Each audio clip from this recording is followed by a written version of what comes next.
सबसे पहले तो आप सबको good morning, good evening, good afternoon, जिस भी टाइम आप इस क्लास को देख रहे हो उसी के अकॉर्डिंग आप सभी को ग्रेटिंग। सो आज हमारी क्लास जो है वो क्लास 6 तक हो चुकी है और मैं उम्मीद करती हूँ कि आप आज की क्लास में अपनी लास्ट क्लासेस को रिवाइज करके आए होगे, पढ़कर आए होगे, क्योंकि हमने अपनी लास्ट 6 क्लासेस में जो भी पढ़ा है वो बेसिक है, वो नींव है। वो जब तक आप उस नींव को कवर नहीं करोगे, आपकी वो कहते हैं ना बिल्डिंग नहीं बनेगी, क्योंकि वो वाले कॉन्सेप्ट जो है वो बार बार आप लोगों के सामने घूमते फिरते आते रहेगी कि स्लैब रेट्स क्या है, स्लैब रेट्स की कैलकुलेशन क्या है, मार्जिनल रेट क्या है, सरचार्ज क्या है। तो उस टाइम पे आपको एक नॉलेज होनी चाहिए कि हाँ हमने क्या पढ़ा था और उसको कैसे कैलकुलेट किया जा सकता है। तो अगर आप क्लास को रिवाइज नहीं करके आए हो तो don't attend the today's class. सबसे पहले आप क्लास को रिवाइज करके आइए, तभी आगे की क्लास को स्टार्ट कीजिएगा, क्योंकि इनकम टैक्स एक वो सब्जेक्ट है जहाँ पे आप जब तक ज़ीरो से शुरू नहीं करोगे तब तक आप आगे नहीं बढ़ सकते। बहुत सारे ऐसे सब्जेक्ट होते हैं जहाँ पर आप कहीं से भी किसी भी चैप्टर से शुरू कर सकते हो, लेकिन इनकम टैक्स ऐसा सब्जेक्ट नहीं है। आपको शुरुआत से ही पढ़ना पड़ेगा और एक एक स्टेप चढ़कर ही सीढ़ियाँ चढ़कर ही मंजिल को पाना होगा। इनकम टैक्स प्रैक्टिकली बहुत बहुत बहुत इम्पॉर्टेंट सब्जेक्ट है, इसलिए मैं हर क्लास में कहती हूँ नोट डाउन करके चलना है, अपने साथ अपने कैलकुलेटर को हैंडी रखना है। हालांकि income tax is more than 50 to 60% theoretical part and hardly 30 to 40% is a practical part. Sections को बहुत ज़्यादा ध्यान में रखना है। आज के हमारी क्लास जो है वो प्रैक्टिकल कम रहेगी और थ्योरेटिकल ज़्यादा रहेगी, मतलब ये लगा लीजिए 90 to 95% वो हमारी थ्योरेटिकल ही रहने वाली है। तो सबसे पहले तो बोर नहीं होने का क्लास में, क्योंकि जब थ्योरी चलती है ना तो बोर हो जाते हैं। आपकी गलती नहीं है, हम लोग भी ऐसे ही थे कि जब हम लोग पढ़ते थे इनकम टैक्स को अपने टाइम में, सीए के टाइम में, तो जब पढ़ते थे तो बोर हो जाते थे, ठीक है। लेकिन फिर हमें जब हम कॉन्सेप्चुअल नॉलेज लेने की कोशिश, एक बार तो ऐसा लगता था यार कितना बोरिंग सब्जेक्ट है, लेकिन नहीं यार, फिर अपना खड़े हो जाते थे और फिर दोबारा मेहनत शुरू कर देते थे, समझते थे कि क्या बोल रहा है सेक्शन। तो आज की क्लास में आपने भी वही काम करने हैं, बोर नहीं होना है। जैसे ही आप बोर हो क्लास को पॉज करके अपना इधर उधर टहल लीजिए, लेकिन हमेशा क्लास में फ्रेश माइंड के साथ ही बैठना है, ठीक है। थोड़ी सी आवाज़ का इशू हो सकता है आपको, थोड़ा सा गला ख़राब है, वैसे ज़्यादा इशू नहीं रहेगा आपको। तो क्लास का शुभारंभ करते हैं, ठीक है। शुरू करते हैं आज की क्लास को। आज हमारी 6th क्लास है जहाँ पे हम भर भर कर रिटर्न्स ऑफ इनकम के बारे में पढ़ेंगे कि अगर हम अपनी इनकम को रिटर्न फाइलिंग के टाइम पे दिखाते हैं तो वो किस किस सेक्शन के अंदर दिखा सकते हैं, ठीक है। रिटर्न्स के फॉर्म अभी नहीं हम पढ़ेंगे, वो हम लास्ट में जाके ही पढ़ेंगे, बट किस किस सेक्शन के अंदर पढ़ा सकते हैं। अभी तक हमने ये तो पढ़ लिया कि भाई रिटर्न को कैसे कैलकुलेट किया जा सकता है, टोटल इनकम को। हमने अभी इंडिविजुअल्स कैटेगरीज के हिसाब से अभी नहीं पढ़ा है। हमने आपको बताया कि भाई टोटल इनकम इतनी है, इसके ऊपर इतना टैक्स कैलकुलेट हो गया है। तो ये अब हम अपनी आज की क्लास में पढ़ेंगे कि भाई जो टैक्स आपने कैलकुलेट किया था ना, ये किस किस सेक्शन के अंदर आप इनकम टैक्स रिटर्न फॉर्म्स में दिखा सकते हो। तो वो सेक्शंस की नॉलेज आपको बहुत ज़्यादा ज़रूरी है, क्योंकि एक प्रैक्टिकल पर्सन को एक सीए से अलग ये सेक्शंस ही करते हैं, ठीक है। सीए को सभी के सभी सेक्शंस की नॉलेज होती है, लेकिन जब एक प्रैक्टिकली पर्सन जाता है तो उसको थोड़ी कम होती है। लेकिन अगर जैसे कि हमारा ये जो हमारा कोचिंग इंस्टीट्यूट है शार्पअप टेक्नोलॉजी, इनका मेन रूट, इनका जो कहते हैं ना कि वो जो नींव है वो यही है कि आपको प्रैक्टिकल नॉलेज देना। थ्योरेटिकल तो हर कोई दे देगा, प्रैक्टिकल नॉलेज देना। तो हम आपको प्रैक्टिकली बताएंगे कि किस किस सेक्शन में क्या क्या होता है, और एट द एंड जब हम आज मैं अपनी क्लास में आपको रिटर्न्स भी खोल के थोड़ा बहुत दिखाऊंगी कि कहाँ पे ये सेक्शंस की वो होती है, इंफॉर्मेशन होती है कि कहाँ कहाँ पे आप इन सेक्शंस को फिल कर सकते हो। लेकिन सबसे पहले सेक्शंस की नॉलेज को पढ़ेंगे, ज़्यादा और बातचीत नहीं करते हैं, क्लास को शुरुआत ही कर देते हैं क्लास की। तो मैं सीए दीपिका बंसल फ्रॉम शार्पअप, आप लोगों की एजुकेटर, आप लोगों की मेंटर, और आज इस क्लास की आप लोगों की होस्ट। आज की क्लास की शुरुआत करते हैं, ठीक है। और जहाँ पे हम रिटर्न्स ऑफ इनकम के बारे में भर भर कर पढ़ेंगे, ठीक है। तो नोट डाउन करना है, ऑफ कोर्स करना है, लेकिन नोट डाउन से पहले समझना है, सीखना है कि क्या बोल रहा है सेक्शन, क्योंकि सेक्शंस की नॉलेज बहुत प्रैक्टिकली आपको बहुत ज़्यादा होगी भी, और नॉलेज लेनी तो हमेशा एक ज़रूरी ही चीज़ है। कहते हैं कि ज्ञान की कोई सीमा नहीं है, ज्ञान आपको जहाँ से मिले ले लेना चाहिए। ठीक है, चलिए शुरुआत करते हैं आज की क्लास का। चलिए तो शुरुआत करते हैं आज की क्लास का। जी, income tax by CA Deepika Bansal. आज हम पढ़ने वाले हैं अपनी क्लासेस में computation of total income under 5 heads of income. अब आप कहोगे मैम आपने पिछली क्लासेस में हमको थोड़ा बहुत ग्लिम्स दे दिया था कि क्या क्या होता है। मैंने कहा यस, मैंने बता दिया था और मैं दोबारा बताऊँगी आज। क्यों दोबारा बताओगी? क्योंकि ये जो चीज़ें मैं बार बार रिपीटेशन मोड में ला रही हूँ, ये बहुत ज़्यादा इंपॉर्टेंट है, और जितने ज़्यादा जल्दी आपके माइंड में घुसेगी उतना आपको बेनिफिट होगा। बार बार इसलिए रिपीट करवाया जा रहा है ताकि यहाँ पर बैठ जाए, और हमने बता रखा है, आज हम फिर से बताएंगे। और इसके जहाँ पे लिखा हुआ है, क्योंकि आपको लगता होगा कि यार मैम बता रही है कहीं पे लिखा नहीं हुआ है, तो बताया भी है, समझाया भी है, और आज लिखा हुआ भी दिखा देंगे कि कहाँ पे लिखा हुआ है।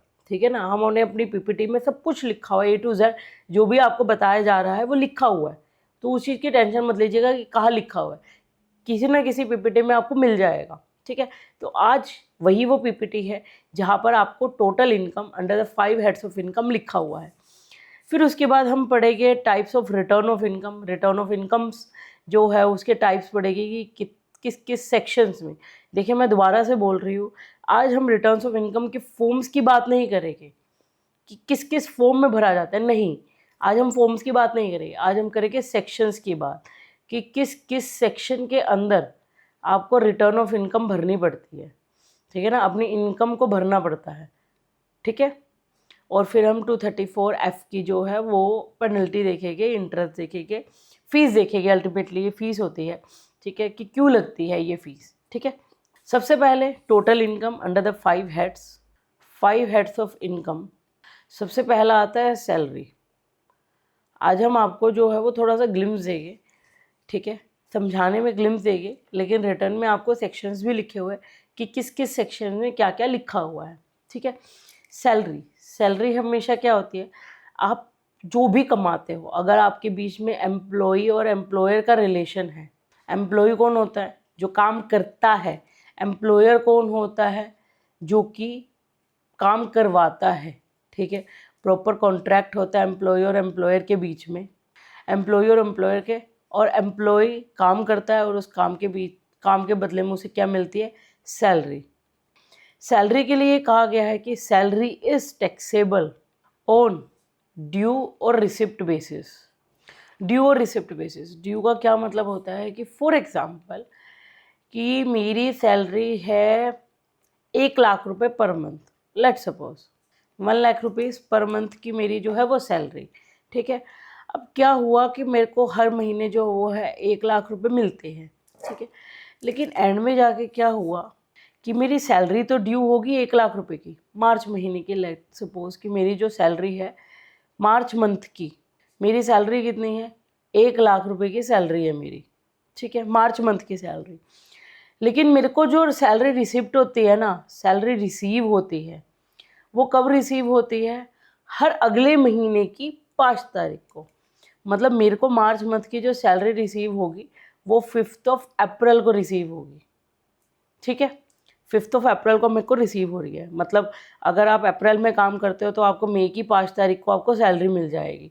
आप मई में काम करते हो तो आपको 5 जून को सैलरी मिल जाएगी।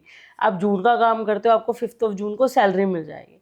बहुत सारी ऐसी ऑर्गेनाइजेशन होती है जो कि विद इन द मंथ पे नहीं करती है, आफ्टर द मंथ पे करती है। लेकिन बहुत सारी ऐसी ऑर्गेनाइजेशन भी होती है जो कि स्टार्टिंग ऑफ द मंथ में ही पे कर देती है। होती है, बहुत ऑर्गेनाइजेशन होती है, लेकिन मैं अपने केस में मान के चलती हूँ कि मेरी मार्च मंथ की सैलरी थी 1,00,000 रुपये पर मंथ की।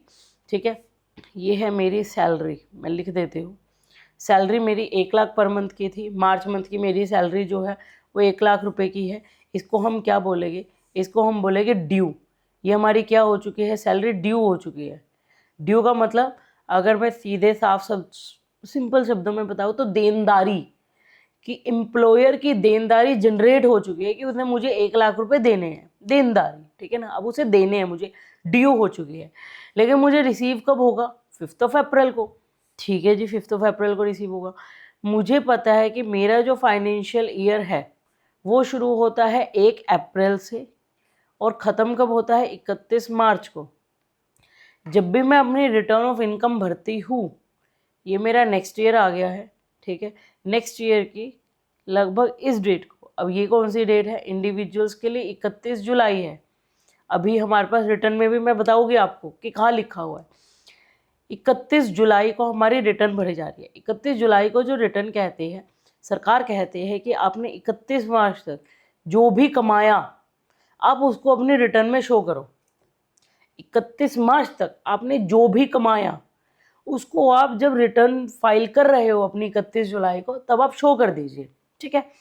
अब मेन बात है, ये सैलरी जो है वो मुझे ड्यू तो हो गई, क्या कहते हैं, 1 लाख रुपए की ड्यू हो गई मार्च मंथ में, ठीक है। यहाँ पे मैं एक लाइन और लिख देती हूँ, विच एवर इज अर्लियर, जो पहले होगा, ठीक है। अब आपको क्लैरिटी आ गई होगी कि मार्च मंथ में मेरी हो गई ड्यू, ठीक है, रिसीव हो गई मेरे को 5 अप्रैल को, 2 अलग अलग महीने हो गए।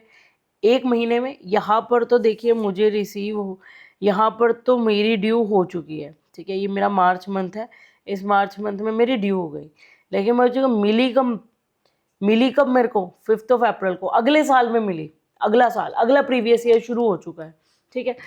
तो बात आती है कि मैं रिटर्न फाइल करने बैठी, मैंने कहा ये यार, ये मार्च की सैलरी का क्या करूँ मैं, पिछले साल में दिखाओ या अब मेरा जो साल शुरू हो चुका है उसमें दिखाओ। मैं तो हो गई कंफ्यूज। फिर मैंने क्या किया, मैं गई अपने दोस्त के पास, मेरे दोस्त जो थे वो सीए थे, ठीक है, लेकिन मैंने क्या किया, मैंने कहा यार सीए के पास जाने के बजाय ना मैं अपने दूसरे दोस्त के पास जाती हूँ, और उस दूसरे दोस्त ने शार्पअप से जो है वो कोचिंग ले रखी है, तो उसको प्रैक्टिकल नॉलेज होगी ज़रूर, ठीक है ना। भाई अपनी तारीफ़ तो करनी ही चाहिए। आप ये सोचोगे यार मैम तो अब अपनी तारीफ़ कर रही है, शार्पअप की तारीफ़ कर रही है, मैं कहूँगी क्यों नहीं, क्यों नहीं, हमारी बुराई करने के लिए तो सब बैठे हैं, क्यों ना हम तो अपनी अच्छाई करें, ठीक है ना, अपना नाम तो हम ले ही सकते हैं, अपनी तारीफ़ हम नहीं करेंगे तो और कौन करेगा, ठीक है ना। तो मैं अपने दोस्त के पास गई, वो दोस्त जो है वो शार्पअप से पढ़ा हुआ है, ठीक है। मैंने उससे कहा भाई देखो सैलरी है, ठीक है, मार्च मंथ में मेरी ड्यू हुई थी, मतलब देनदारी क्रिएट हो गई थी, लेकिन मेरे को रिसीव हो रही है 5 अप्रैल को, मैं किस साल में शो करूँ, मेरे को रिटर्न भरनी है अपनी।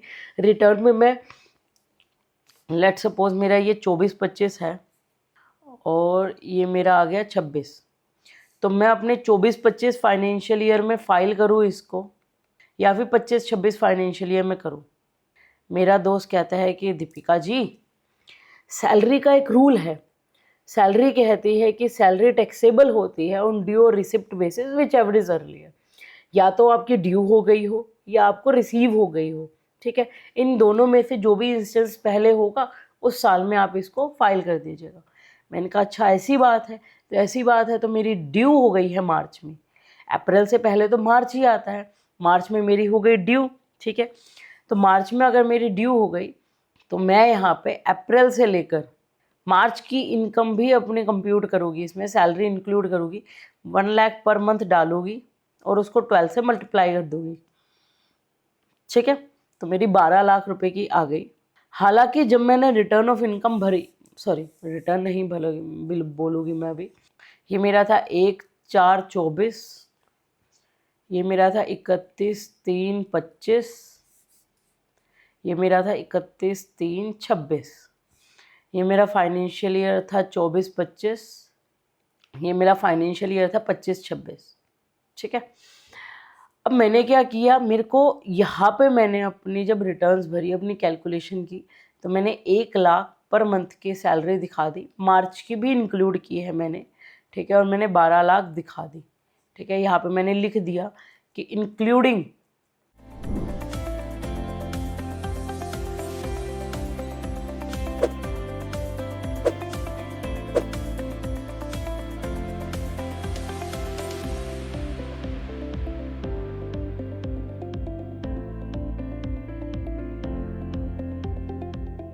Hello accountants, welcome to Sharp-Up. This is Radhika Dua, your mentor for this accounting course. यहाँ हम आपको अकाउंटिंग कंसेप्चुअली और प्रैक्टिकली दोनों तरीके से सिखाते हैं। आज मैं आपसे कुछ बातें करने आई हूँ। First, why do you need this accounting course? 2, इस कोर्स का ऑब्जेक्टिव कैसा रहेगा? Third, what is the syllabus for this course? And fourth, why you should choose Sharp-Up. Let's talk about point number 1. Why do you need this accounting course? बिना conceptual clarity के लिए accountant बनना तो impossible है, right? Most of the accountants feel कि tally सीख लिया तो accounting सीख ली, जबकि tally सिर्फ एक accounting software है. Most of the accountants they do not know from where to start and where to end. अब अगर ऑब्जेक्टिव की बात करें तो हमारा ऑब्जेक्टिव है आपको प्रैक्टिकली और कंसेप्चुअली ट्रेन करने का, आपको रियल वर्ल्ड अकाउंटिंग सिखाने का और एंड ऑफ कोर्स आपको जॉब रेडी बनाने का. बात करें सिलेबस की तो हम आपको कुछ 35 सेशंस देने वाले हैं where you will get 40+ hours of practical training. आइए मैं आपको अपनी वेबसाइट की तरफ ले जाती हूँ. यहाँ पर आपको फ्री डेमो सेशन मिलेगा.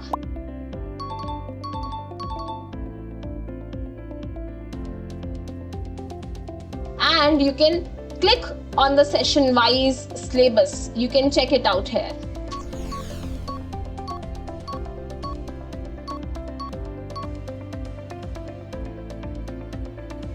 अब अगर मैं बात करूं कि why you should choose Sharp-Up, देखिए we have 40+ hours of comprehensive learning. Affordable course है. सर्टिफिकेशन मिलेगी, हाँ जी सर्टिफिकेशन भी मिलेगी कंप्लीशन पे. साथ ही साथ we have a 3-day refund policy for you. बहुत ही सिंपल लैंग्वेज में इंग्लिश प्लस हिंदी आपको ये कोर्स अवेलेबल होने वाला है. We have already trained 1000+ accountants out there in industry.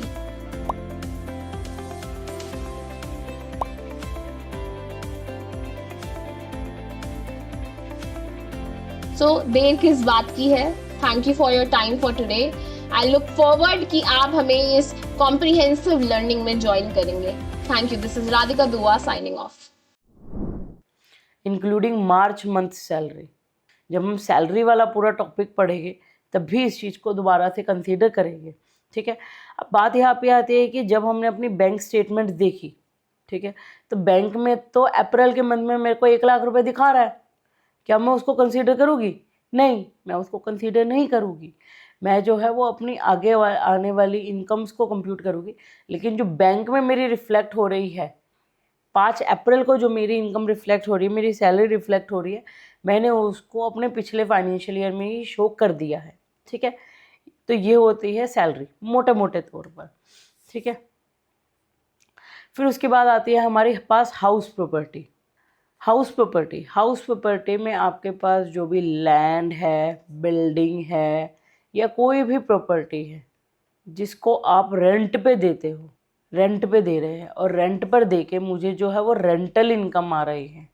मुझे अगर किसी अपनी प्रॉपर्टी को बेचकर रेंटल इनकम आ रही है तो मैं सबसे पहले उसकी एनुअल वैल्यू कैलकुलेट करती हूँ कि मुझे पूरे साल में कितनी इनकम जो है वो जनरेट हुई है मेरी. Annual value. ठीक है. एनुअल वैल्यू मतलब एनुअली मेरे को कितनी वैल्यू उस प्रॉपर्टी से रिसीव हो रही है. लगभग सेक्शन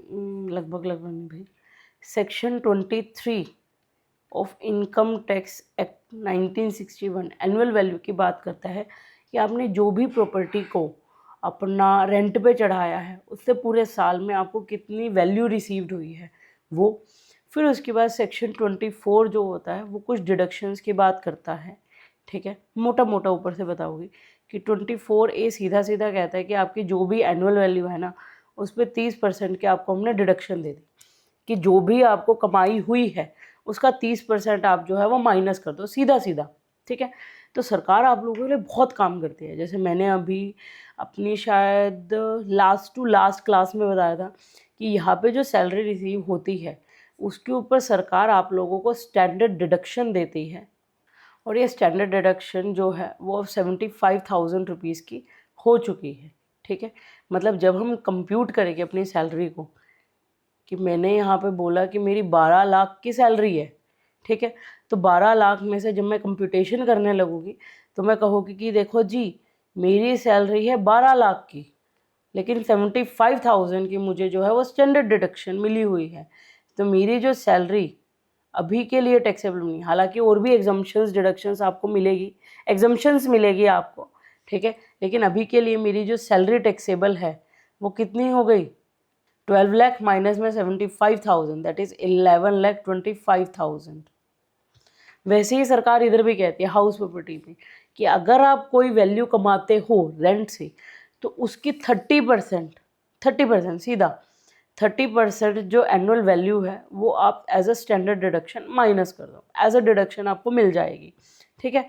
फिर उसके बाद आ जाता है हमारा 24B जो कि इंटरेस्ट की बात करता है कि अगर आपने कोई इंटरेस्ट होम लोन के ऊपर पे किया है तो उसकी डिडक्शन भी आपको यहाँ पे मिल जाएगी, जिसकी ब्रीफ में डिस्कशन हम जो है वो अपने हाउस प्रॉपर्टी वाले चैप्टर में करेंगे, ठीक है। इधर नहीं करेंगे, इधर मोटा मोटा आपको बताया जा रहा है कि हाउस प्रॉपर्टी में क्या होता है। जो भी आप अपनी प्रॉपर्टी को रेंट पे देते हो, ठीक है, उसको जो है हम वहाँ से मेरे को रेंटल इनकम आ रही है, मैं पहले उस रेंटल इनकम को एनुअली कंप्यूट करूँगी कि इस पूरे साल में मुझे कब कब जो है वो रेंटल इनकम मिली। फॉर एग्ज़ाम्पल मैंने जो है ये मेरा फाइनेंशियल ईयर 1 अप्रैल 2024 है, 31 मार्च 2025 है। मेरे को स्टार्टिंग के सालों में तो मेरे पास रेंट आया, लेकिन मेरे पास 31 दिसंबर आते ही मेरे पास रेंट हो गया बंद, ठीक है। तो मैं ये वाली वैल्यू कैलकुलेट करूँगी, मान लेते हैं कि 10,000 रुपये पर मंथ का मेरा जो था वो रेंटल इनकम थी, तो मेरी एनुअल वैल्यू कितनी आ गई, पूरे साल में मैंने कितनी कमाई, मैंने कमाई जी 10,000 के हिसाब से। अप्रैल से मेरा शुरू हुआ था, ठीक है, 9 महीने तक मेरे को वो मेरी प्रॉपर्टी चढ़ी रही, तो मेरी 90,000 रुपीज़ की जो है वो एनुअल वैल्यू आ गई। फिर मेरे को 30% की 24A में डिडक्शन मिल गई, 30% एट द रेट 30%। सोच सकते हो कि 30% कितना हो गया, 27,000। तो सरकार ने यहाँ पे साफ साफ मना कर दिया कि आपको हमने 27,000 की रिबेट दे दी, रिबेट नहीं बोलेंगे, डिडक्शन दे दी, ठीक है ना। हर किसी का अपना अपना एक पर्टिकुलर वर्ड होता है, डिडक्शन, एग्जम्पशन, रिबेट, ठीक है। तो रिबेट उन लोगों को मिलती है जिनका टैक्स कंप्यूट हो जाता है और टैक्स के ऊपर छूट मिलती है, लेकिन अभी तो हम इनकम ही कंप्यूट कर रहे हैं। तो इनकम को जो कम कर रहा है वैल्यू उसे बोलते हैं डिडक्शन। तो वो 0 में से 7 गए 3, 8 में से 2 गया 6, 63,000 जो है वो मेरी एक तरीके से वैल्यू आ चुकी है, जिसके ऊपर मुझे टैक्स देना पड़ सकता है अगर मैं कोई होम लोन पे नहीं करती हूँ तो, ठीक है। अगर होम लोन पे करते हो तो उसकी अलग कैलकुलेशन है और भी 1-2 डिडक्शंस होती है जो आपको मिल जाएगी, ठीक है। ये हमारी हुई हाउस प्रॉपर्टी की बात, ठीक है। उसके बाद हमारे पास आती है 3rd नंबर पे business and profession. Business and profession, अगर आप कोई धंधा करते हो, ठीक है, कोई भी धंधा, तो बिजनेस के अंदर बिजनेस और प्रोफेशन 2 चीज़ें होती हैं। बिजनेस और प्रोफेशन का मतलब ये तो हो गया आपका धंधा, ठीक है, या आपका हो गया प्रोफेशन। नॉर्मली कोई फैक्ट्री खोल के बैठा है, कोई अपनी दुकान खोल के बैठा है, तो वो बिजनेसेस में कवर होगी। लेकिन प्रोफेशन में कौन कवर होगा, लॉयर, जो कि एक प्रोफेशनल डिग्री लेके बैठा है, lawyer, doctor, painter, CA, CS, ये सारे के सारे जो होते हैं वो प्रोफेशनल लोग होते हैं जो कि कमाते हैं अगर अपनी डिग्री के बेसिस पे, तो उसको बोलते हैं प्रोफेशनल रिसिप्ट, ठीक है। और हमारे पास आ जाता है बिजनेसेस, जो दुकान खोल के बैठे हैं, अपना मॉल खोल के बैठे हैं, अपना क्या कहते हैं फैक्ट्री वगैरह खोल के बैठे हैं वो। फॉर एग्ज़ाम्पल एक आपके सामने सीन देते हैं कि एक पर्सन है, ठीक है, वो डील क्या करता है, उसका धंधा जो है वो उसका धंधा ही यही है कि वो प्रॉपर्टी को जो है वो रेंट पे देता है, ठीक है। एक पर्सन है, उसका काम क्या है, to give property on rent, rent के ऊपर देने का उसका धंधा है। अब बात ये आ जाती है कि वो जो प्रॉपर्टी से जो इनकम आ रही है वो रेंटल इनकम होगी या फिर आपकी बिजनेस इनकम होगी। सोच के देखिए, आप में से बहुत सारे बच्चे कह रहे होंगे यार रेंटल इनकम होगी, लेकिन बहुत सारे बच्चे ये भी कह रहे होंगे नहीं यार उसका धंधा है, उसका बिजनेस है, उसका बिजनेस है प्रॉपर्टी को रेंट पे चढ़ाना, तो उसकी जो इनकम वहाँ से आएगी वो बिजनेस इनकम में कैलकुलेट होगी, वो क्या कहते हैं हाउस प्रॉपर्टी में कैलकुलेट नहीं होगी। तो इसका सही जवाब है कि उसकी इनकम जो है वो income is taxable in PGBP, profit and gains from business और प्रोफेशन हेड के अंदर जो है उसकी इनकम जो है वो टैक्सेबल होगी, क्योंकि उसका धंधा ही यही है भाई। ठीक है, तो बिजनेस में भी हम जो है वो 2 बिजनेसेस के बारे में पढ़ेंगे। ठीक है, बिजनेसेस भी हम 2 तरीके से कैलकुलेट करते हैं, लेकिन उससे पहले मैं 1-2 स्लाइड्स ऐड कर देती हूँ। सरकार जो होती है, सरकार कहती है कि हम अपनी जनता का बहुत ध्यान रखते हैं, हम हर हेड में कोशिश करते हैं कि आपको कुछ ना कुछ बेनिफिट्स मिले। तो जब भी बिजनेस या प्रोफेशन की बात होती है तो 2 तरीके से बात होती है। एक तो नॉर्मल बिजनेसेस, नॉर्मल, एक प्रिजम्पटिव, नॉर्मल बिजनेस और प्रोफेशन, और एक प्रिजम्पटिव टैक्सेशन की बात करेंगे। प्रिजम्पटिव टैक्सेशन का थोड़ा सा ग्लिम्स जो है वो आज की क्लास में हम आपको देंगे। प्रिजम्पटिव टैक्सेशन जनरली जो होते हैं वो स्मॉल बिजनेसेस के ऊपर लगते हैं, स्मॉल बिजनेसेस के ऊपर, या फिर और स्मॉल प्रोफेशनल पीपल्स। स्मॉल मतलब जिनकी आमदनी ज़्यादा नहीं है। 44 AD और 44 ADA ये जो सेक्शंस होते हैं ये प्रिजम्पटिव टैक्सेशन के होते हैं, जहाँ पे स्मॉल बिजनेसेस या फिर स्मॉल प्रोफेशनल पीपल्स को फ़ायदा मिलता है कि भाई अगर आपका ज़्यादा आमदनी नहीं है, छोटा मोटा बिजनेस या छोटा मोटा ऑफिस है, और आपकी जो आप जो भी कमाते हो, प्रोफेशनल रिसिप्ट्स कमाते हो या अपनी बिजनेसेस से प्रॉफिट कमाते हो, तो वो काफ़ी लिमिटेड है। तो आपको सरकार कहती है कि आपको जो है वो पूरी अपनी बुक्स मेंटेन करने की ज़रूरत नहीं है, अलग से सारे के सारे खर्चे दिखाने की ज़रूरत नहीं है। देखिए क्या होता है कि हमने अपने कंपनी एक्ट में, ठीक है ना, हम जो अकाउंट्स में बनाते हैं वो कंपनी एक्ट के अकॉर्डिंग बनाते हैं। P&L अकाउंट, फिर हमारी बनती है बैलेंस शीट। ठीक है ना, P&L में यहाँ पे हम क्या दिखाते हैं, यहाँ पे हम सारी की सारी अपनी इनकम दिखाते हैं, और यहाँ पे हम सब कुछ क्या दिखाते हैं, अपने एक्सपेंसेस, खर्चे। यहाँ पे हम दिखाते हैं अपनी सारी के सारी इन्वेस्टमेंट। यहाँ पे दिखाते हैं सोर्स ऑफ इनकम, कि मेरे को जो पैसा इकट्ठा हुआ है वो कहाँ कहाँ से हुआ है, और उन पैसों को मैंने कहाँ इन्वेस्ट किया है, वो आपकी बैलेंस शीट में यहाँ पे हो जाता है। तो सरकार कहती है कि ये जो होते हैं वो होते हैं बुक्स ऑफ अकाउंट्स। तो नॉर्मल बिजनेसेस में क्या होता है, अगर हम नॉर्मल बिजनेसेस से बात करें तो आपको बुक्स ऑफ अकाउंट्स को मेंटेन करना पड़ता है। बुक्स ऑफ अकाउंट को मेंटेन करना पड़ता है। लेकिन अगर हम स्मॉल बिजनेसेस या स्मॉल प्रोफेशनल पीपल्स की बात करें तो यहाँ पे आपको books of accounts not required to maintain, मेरे ऊपर तो नहीं आ रहा है, नॉट रिक्वायर्ड टू मेंटेन, आपको अपने पास बुक्स ऑफ अकाउंट्स को मेंटेन करने की ज़रूरत नहीं होती है। तो इसका थोड़ा सा हम आज पढ़ेंगे। ठीक है, बाकी बिजनेस और प्रोफेशंस में हम जो होते हैं वो P&L बैलेंस शीट बनाते हैं, लेकिन ध्यान रखिएगा कि जो प्रॉफिट एंड लॉस और बैलेंस शीट हम कंपनीज एक्ट के अकॉर्डिंग बनाते हैं वो बैलेंस शीट के अकॉर्डिंग नहीं वो इनकम टैक्स में नहीं यूज़ होता है। Income tax has its own P&L account in which many expenses are not deductible। बहुत सारे जो expenses होते हैं वो deductible नहीं होते। It is different from P&L account, it is different from profit and loss account maintained under Companies Act 2013।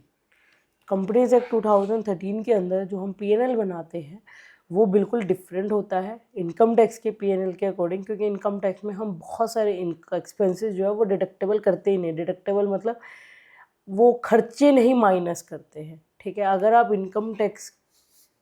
लेते हो बाई चांस, जो कि हम लेंगे बहुत सारे लेंगे, अगर हम P&L उठाते हैं एज़ पर कंपनीज अकाउंट अगर हम उठाते हैं अपना P&L, और यहाँ पे मैंने ये वाले एक्सपेंसेस सारे के सारे माइनस कर रखे हैं, और यहाँ पे मैंने प्रॉफिट दिया हुआ है, ये वाली इनकम जो थी, तो उसमें से बहुत सारे एक्सपेंसेस को जो है मैं बाद में ऐड ऑन कर देती हूँ। दोबारा सारे के सारे एक्सपेंसेस को ऐड ऑन किया जाता है ताकि मेरे पास जो प्रॉफिट आए वो profit as per income tax आए। ठीक है, मैं दोबारा बोलना चाहूँगी कि हमने अपनी लास्ट क्लासेस में इनकम को कंप्यूट किया था कि इनकम के ऊपर टैक्स कैसे लगता है, लेकिन वो इनकम किन हेड्स में कैलकुलेट होती है वो आज हम देख रहे हैं हेड्स ऑफ इनकम में, और उसको कहाँ कहाँ शो करेंगे वो भी हम आज की ही क्लासेस में दिखाएंगे।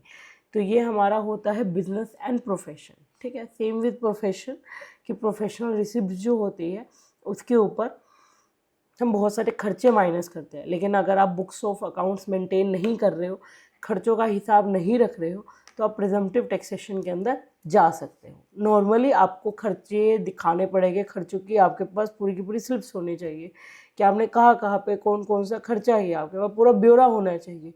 लेकिन अगर आप बुक्स ऑफ अकाउंट मेंटेन नहीं कर रहे हो, खर्चों का ब्यौरा आपके पास नहीं है और खर्चे आप मेंटेन नहीं करते हो, तो आप प्रिजम्पटिव टैक्सेशन की तरफ जा सकते हो अगर आप छोटे मोटे व्यापारी हो या छोटा मोटा प्रोफेशनल पीपल हो आप, ठीक है। उसके बाद हमारे पास आता है next head, that is capital gain, ठीक है।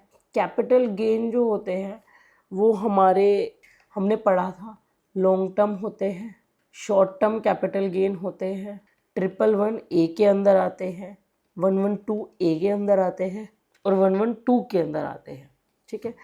111A हमारा क्या होता है, शॉर्ट में short term capital gain on sale of shares या अभी के लिए म्यूचुअल फंड, ठीक है। 112A क्या होता है, long term capital gain on sale of shares या म्यूचुअल फंड। और 112A क्या होता है, long term capital gain on other assets other than 111A और 112A, ठीक है। तो ये 3 सेक्शंस के अंदर हमारी मेनली चर्चा होती है। अगर हम शेयर्स और म्यूचुअल फंड की बात करें तो उनके ऊपर 111A और 112A लगता है। लेकिन अगर हम बाकी सब की बात करें कि मेरे पास एक रेजिडेंशियल प्रॉपर्टी थी, मैंने उसकी खरीद बिक्री की है, ठीक है। मेरे पास मेरा एक घर था, मैंने उसको काफ़ी साल पहले ख़रीदा था और आज के टाइम में मैं बेच रही हूँ, ठीक है।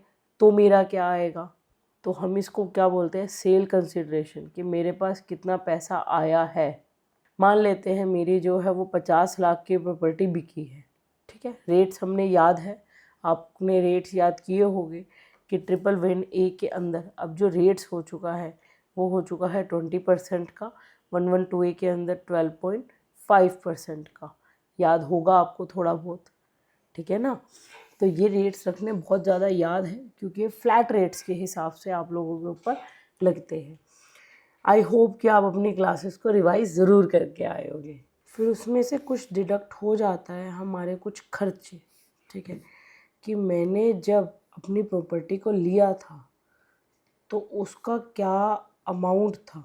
एक कॉन्सेप्ट आता है इंडेक्सेशन का, वो हम कैपिटल गेन वाले चैप्टर में जाके पढ़ेंगे, ठीक है। लेट सपोज कि इंडेक्सेशन के साथ मेरा जो कॉस्ट ऑफ एक्विजिशन था, इंडेक्सेशन मतलब कि आज के टाइम में मैंने जब अपनी प्रॉपर्टी को ख़रीदा था तब 1 या 2 लाख रुपए थी, लेकिन उस 1 या 2 लाख की प्रॉपर्टी को अगर मैं आज देखूँगी आज की महंगाई की दर के हिसाब से, तो मेरी प्रॉपर्टी की वैल्यू जो हो चुकी है वो हो चुके 30 लाख रुपए। फिर माइनस में कॉस्ट ऑफ इम्प्रूवमेंट, कि मैंने उस प्रॉपर्टी के ऊपर और क्या क्या काम करवाया। मैंने मान लो अपना घर बेचा है, तो उसके ऊपर मैंने जो है कुछ साल पहले जो है वो अपना थोड़े बहुत रेनोवेशन वगैरह करवाया था। तो जब मैंने उसके ऊपर रेनोवेशन वगैरह करवाया था तो 5 लाख रुपए उसके ऊपर भी लगा था, जिसके सारे के सारे तमाम रिसिप्ट्स मेरे पास है। तो लगभग मेरे पास जो है वो 15 लाख रुपए का जो है वो कैपिटल गेन आया। अब यहाँ पे आ जाता है टैक्स, कि टैक्स जो है वो किस हिसाब से लगेगा, ठीक है। 2 तरीक़ों से टैक्स रेट सरकार ने दे रखे कि अगर आप इंडेक्सेशन का बेनिफिट लेते हो तो क्या रेट होगा और विदाउट इंडेक्सेशन का बेनिफिट लेते हो तो क्या रेट होगा, ठीक है। अभी ज़्यादा डीपली हम नहीं जा रहे हैं, ठीक है। अभी आप इन्हीं रेट्स को याद करके चलिए, ठीक है। लेकिन इंडेक्सेशन विदाउट इंडेक्सेशन प्रॉपर तरीके से हम जो है वो आगे जाके करेंगे, ठीक है। अभी के लिए शॉर्ट टर्म, लॉन्ग टर्म और 112A के अंदर लॉन्ग टर्म, और बाकी जो हमारे शॉर्ट टर्म कैपिटल गेन होते हैं अदर देन 111A,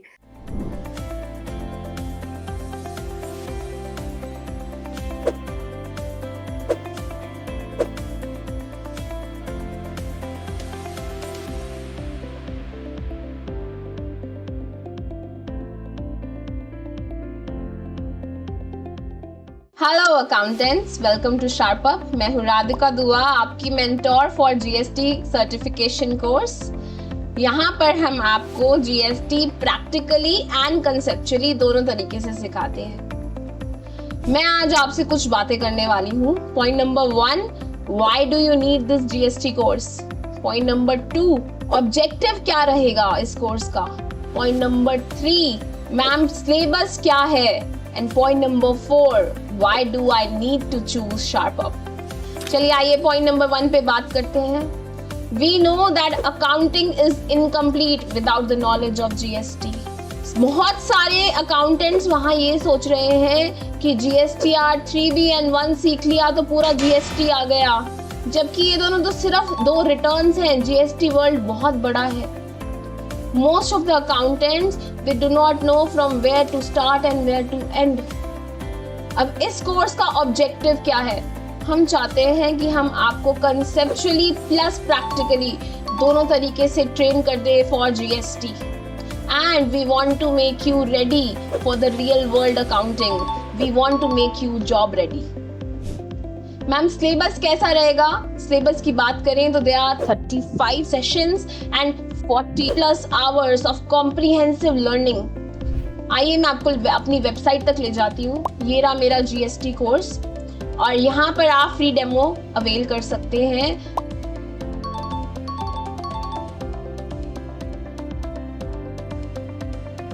और सेशन वाइज पूरे जीएसटी सिलेबस को देख सकते हैं।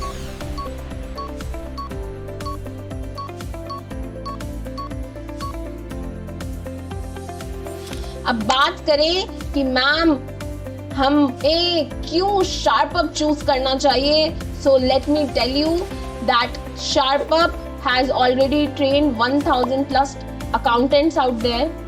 हम लोग आपको लाइफ टाइम एक्सेस दे रहे हैं। क्या सर्टिफिकेशन मिलेगी? यस, कंप्लीशन पे आपको सर्टिफिकेशन भी मिलेगी। साथ ही साथ एक इजी लैंग्वेज में हिंदी प्लस इंग्लिश आपको ये पूरा कोर्स अवेल किया जा रहा है। यहाँ पर आपको 40+ आवर्स ऑफ प्रैक्टिकल ट्रेनिंग मिलने वाली है। सो देर किस बात की है? गो ahead and enroll yourself. Thank you for your time today and I'm looking forward to meet you all in this enriching class. वो हमारे स्लैब रेट के हिसाब से टैक्सेबल होते हैं। ठीक है, अगर आप पिछली क्लासेस में दोबारा बोलोगी, पिछली क्लासेस रिवाइज करके आए तो आपको पता होगा। ठीक, नेक्स्ट हमारा हेड जो आता है वो आता है हमारा इनकम फ्रॉम अदर सोर्सेज, जहाँ पे आपकी इंटरेस्ट इनकम आती है। अदर सोर्सेज क्या आता है कि आपकी अगर कहीं और से इनकम, मतलब आपकी इनकम है लेकिन किसी और हेड्स ऑफ इनकम में नहीं आ रही है, ना ही वो सैलरी का हिस्सा बन पा रही है, ना ही वो हाउस प्रॉपर्टी का, ना ही कैपिटल गेन का, पीजीबीपी का, किसी का भी हिस्सा नहीं बन पा रही है, तो आप अदर सोर्सेज में उसको डाल सकते हो। जैसे इंटरेस्ट इनकम हो गई, इंटरेस्ट आपको सेविंग से आ रहा हो, आपको एफडी से आ रहा हो, आपको पोस्ट ऑफिस से आ रहा हो, कहीं से भी आपको आ रहा हो तो वो इंटरेस्ट आप दिखा सकते हो। डिविडेंड इनकम आपको दिखानी होती है इसके अंदर। आपकी जो भी लॉटरी वगैरह की विनिंग होती है वो आप यहाँ पे दिखा सकते हो, या छोटी मोटी और भी इनकम जो आप यहाँ पे शो कर सकते हैं। जैसे लेट सपोज मेरा एक छोटा सा बिजनेस है, मैं एक होम ट्यूशन करती हूँ, मेरी ज़्यादा इनकम नहीं होती है, मैं साल के जो सिर्फ ये लगा लीजिए होम ट्यूशन से 10,000 रुपये महीना कमाती हूँ। ठीक है, तो मेरी ज़्यादा से ज़्यादा 1,20,000 हो गई। ठीक है, इनकम सालाना पर एनम। ठीक है, अब आप जो है होम ट्यूशन को कहाँ कहाँ शो कर सकते हो। देखिए सैलरी में ये जाएगा नहीं, क्योंकि सैलरी में आपका जो है वो एम्प्लॉय का रिलेशनशिप नहीं है। ठीक है, सैलरी में नहीं जा सकता। हाउस प्रॉपर्टी में, जी हाउस प्रॉपर्टी की तो कोई इनकम ही नहीं है। पीजीबीपी में, यस पीजीबीपी में जा सकता है। पीजीबीपी में किस में? नॉर्मल में या फिर प्रिजम्पटिव टैक्सेशन में। नॉर्मल में तो जा नहीं सकता, क्योंकि नॉर्मल में अगर जाएगा तो आपको बुक्स ऑफ अकाउंट्स मेंटेन करने पड़ेंगे। बुक्स ऑफ अकाउंट्स के लिए भाई साहब बहुत झंझट है, और 1,20,000 के लिए तो मैं क्या ही करूँगी। तो प्रिजम्पटिव टैक्सेशन के लिए आप जा सकते हो। ठीक है, लेकिन इसका एक अल्टरनेट और भी है, कैपिटल गेन में हम जा नहीं सकते हैं, और अदर सोर्सेज अदर सोर्सेज की आप इनकम में भी डाल सकते हो, जो छोटे मोटी आपकी इनकम होती है वो आप चाहे तो इधर भी डाल सकते हो, क्योंकि अदर सोर्सेज की अगर आपकी इनकम है तो इनकम टैक्स जो फॉर्म भरोगे आप बहुत ही सिंप्लीफाइड फॉर्म भरोगे, ठीक है। तो दो जगह पे आप इस बिज़नेस को, आप इस इनकम को अपना डाल सकते हो, या तो प्रिजम्पटिव टैक्सेशन के अंदर डाल सकते हो या फिर अदर सोर्सेज में आप डाल सकते हो, ठीक है। थोड़े बहुत भी अगर आपके अकाउंट्स मेंटेन हैं, थोड़े बहुत जो आपको डिटेल पता है, अगर आप थोड़ा सा भरना चाहते हो तो आप प्रिजम्पटिव टैक्सेशन की तरफ जा सकते हो, वरना जो अदर सोर्सेज की इनकम है आप उसमें डाल सकते हो। और फॉर्म जो होता है इनकम टैक्स फॉर्म बहुत ही सिंप्लीफाइड भी होता है, 1-2 डिटेल डालो और फॉर्म फिल, ठीक है। प्रिजम्पटिव टैक्सेशन में 3 से 4 डिटेल डालनी पड़ती है, ठीक है। चलिए आगे बढ़ते हैं अब हम। अब हमारे पास आती है, अब हमने जो भी अभी तक बोला उसको हम जो है अब पढ़ेंगे। अब पढ़ने का काम हो गया, समझने का काम हमारा ख़त्म हो चुका है, अब हम सिर्फ पढ़ेंगे। पढ़ने में क्या लिखा हुआ है कि कंप्यूटेशन ऑफ टोटल इनकम। अब जो भी इनकम अभी तक हम अपनी पिछली क्लासेस तक टोटल इनकम को आपको सीधा देते आ रहे थे कि 12 लाख की टोटल इनकम है, या 12,75,000 की इनकम है, 25 लाख की है, 50 लाख की है, 1 करोड़ की है, टोटल इनकम आपको हाथ में दे देते थे। लेकिन उस टोटल इनकम को कैलकुलेट करने के लिए भी बहुत मेहनत करनी पड़ती है, और वो मेहनत कहाँ लिखी हुई है। टोटल इनकम को कंप्यूट करना है तो इनकम को आपको 5 कैटेगरीज में डिवाइड करना होगा, ठीक है। पहला salary, house property, business and professions, capital gain and other sources, ठीक है। हर किसी हेड का अपना एक पर्टिकुलर रूल होता है, आपको उस रूल के अकॉर्डिंग ही उस हेड की इनकम को कैलकुलेट करना होगा, ठीक है। तो सबसे पहले देखते हैं सैलरी इनकम। सैलरी इनकम हम बेसिक रूल पढ़ चुके हैं, ठीक है, कि salary income is taxable on a due और receipt basis whichever is earlier. जो भी पहले होगा उसके बेसिस पर, जैसे हमने मार्च की मंथ की सैलरी की बात की थी कि मार्च मंथ की जो मेरी सैलरी है वो ड्यू तो हो गई मार्च में, लेकिन वो रिसीव कब हुई थी मुझे, वो रिसीव हुई थी मेरे को अप्रैल में। तो विच एवर इज अर्लियर, वो मेरी टैक्सेबल कब हो गई थी, taxable in the month of March. एक अचानक से मेरे पास एक और एग्जांपल आ गया एडवांस सैलरी का, कि मेरे को जो है फॉर एग्जांपल अप्रैल मंथ की जो सैलरी है, अप्रैल मंथ सैलरी रिसीव हो गई इन एडवांस। कब रिसीव हुई, मार्च मंथ में, लेकिन वो ड्यू कब हो गई थी, वो ड्यू कब हो गई, वो ड्यू हो गई जाके अप्रैल मंथ में। तो इनकम टैक्स का सैलरी हेड का रूल क्या कहता है, सैलरी हेड का रूल कहता है कि आपको जो भी सैलरी मिल रही है वो ड्यू और रिसिप्ट बेसिस पे जाएगी, लेकिन विच एवर इज अर्लियर, जो पहले होगा। पहले कौन सा हो रहा है, मेरे को रिसीव्ड हो रही है इस केस में, मेरे को इस केस में क्या हो रही है, रिसीव्ड हो रही है, एडवांस में मेरे को सैलरी मिल गई, तो मेरी जो ड्यू है वो अप्रैल मंथ की है, लेकिन जो रिसीव हो रही है वो मार्च मंथ की है। पहला कौन सा आ रहा है, मार्च मंथ आ रहा है, तो मैं क्या करूँगी, रिसीव्ड बेसिस पे जो है वो अपने सैलरी को जो है वो कंप्यूट करूँगी। मतलब 12 लाख अगर मेरी साल की इनकम है, साल की सैलरी है, और अगली साल का 1 लाख रुपए मेरे को इसी साल मिल गया, तो मैं 13 लाख दिखा दूंगी, ठीक है ना। अपनी सैलरी को कितना दिखाओगी, 13 लाख दिखा दूंगी, ओके। तो रिसिप्ट्स कहाँ लिखी हुई है, सारी चीज़ें कहाँ पे लिखी हुई है, सारी चीज़ें लिखी हुई है सेक्शन 15 में और सेक्शन 17 में, कि आप जो भी कमाते हो उसको कैसे कैसे टैक्सेबल करना है, वो सारा का सारा इसमें लिखा हुआ है।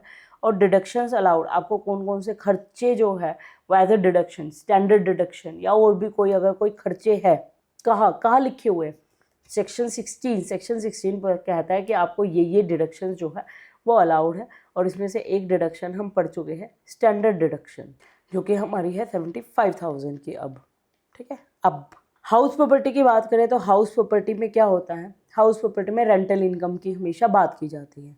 बेसिक रूल क्या कहता है, annual value of a building and land appurtenant thereto. इसका क्या मतलब होता है, इतने खतरनाक वर्ड की जगह हम लिख देते हैं लैंड अटैच्ड देयर टू।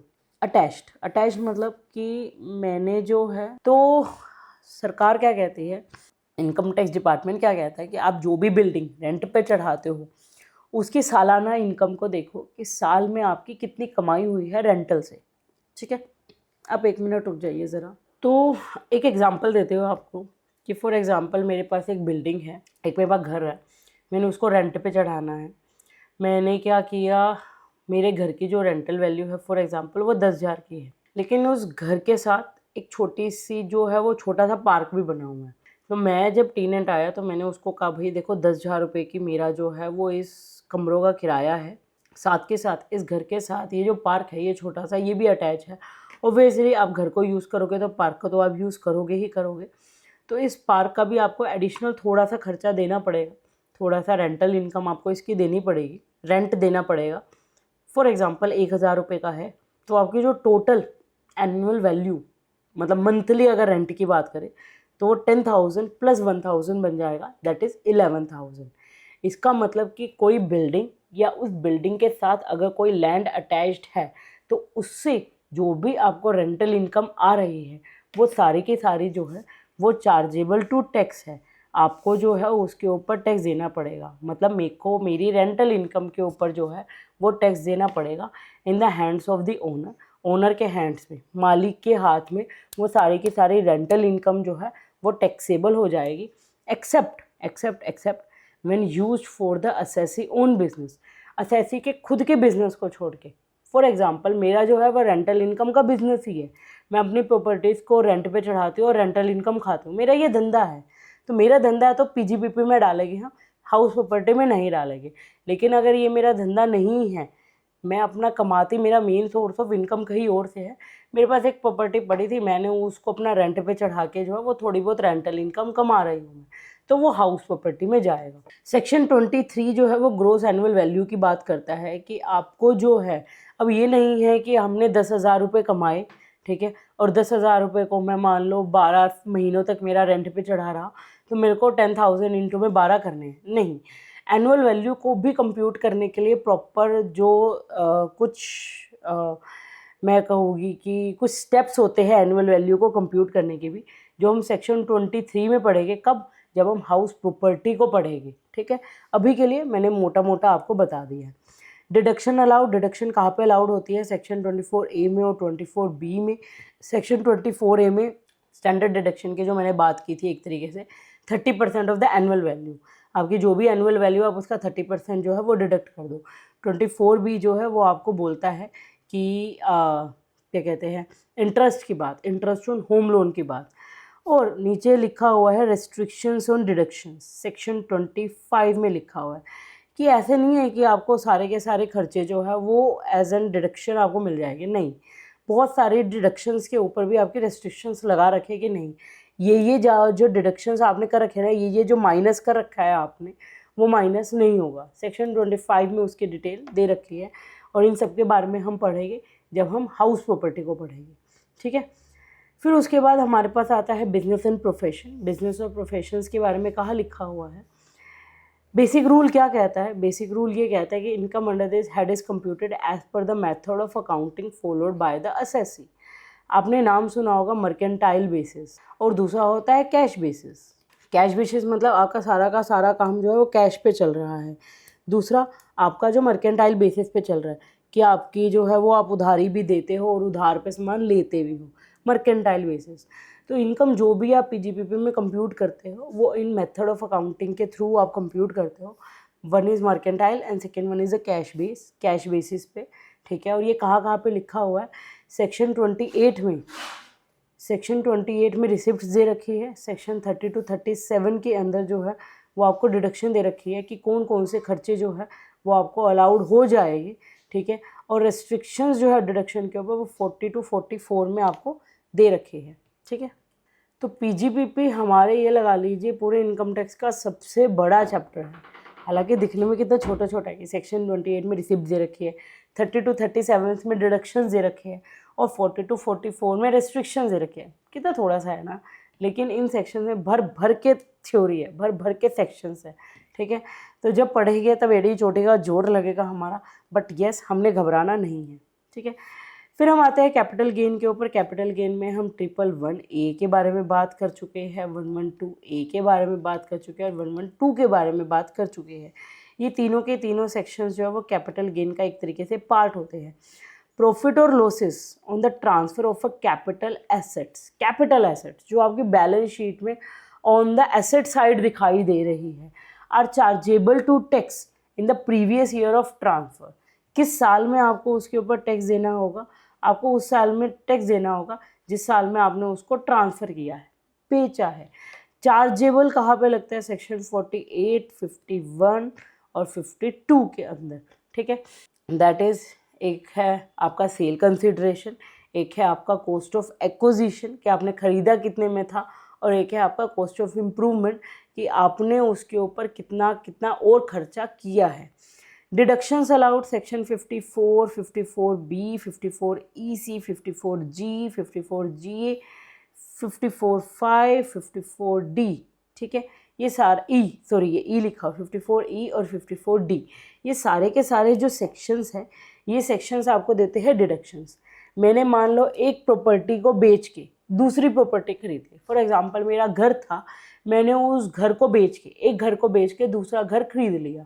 तो सरकार कहती है अगर आपके पास, मान लो मेरे पास जो है वो 30 लाख का प्रॉफिट आया, ठीक है, 30 लाख का प्रॉफिट, मान लो मेरे पास 50 लाख का मैंने घर बेचा, 20 लाख का उसको लेने में खर्चा आया था, तो 30 लाख का मेरा मोटा मोटा प्रॉफिट। मैंने वो 30 लाख को क्या किया, 30 लाख को एज इट इज़ जो है वो इन्वेस्ट कर दिया दूसरा घर खरीदने में।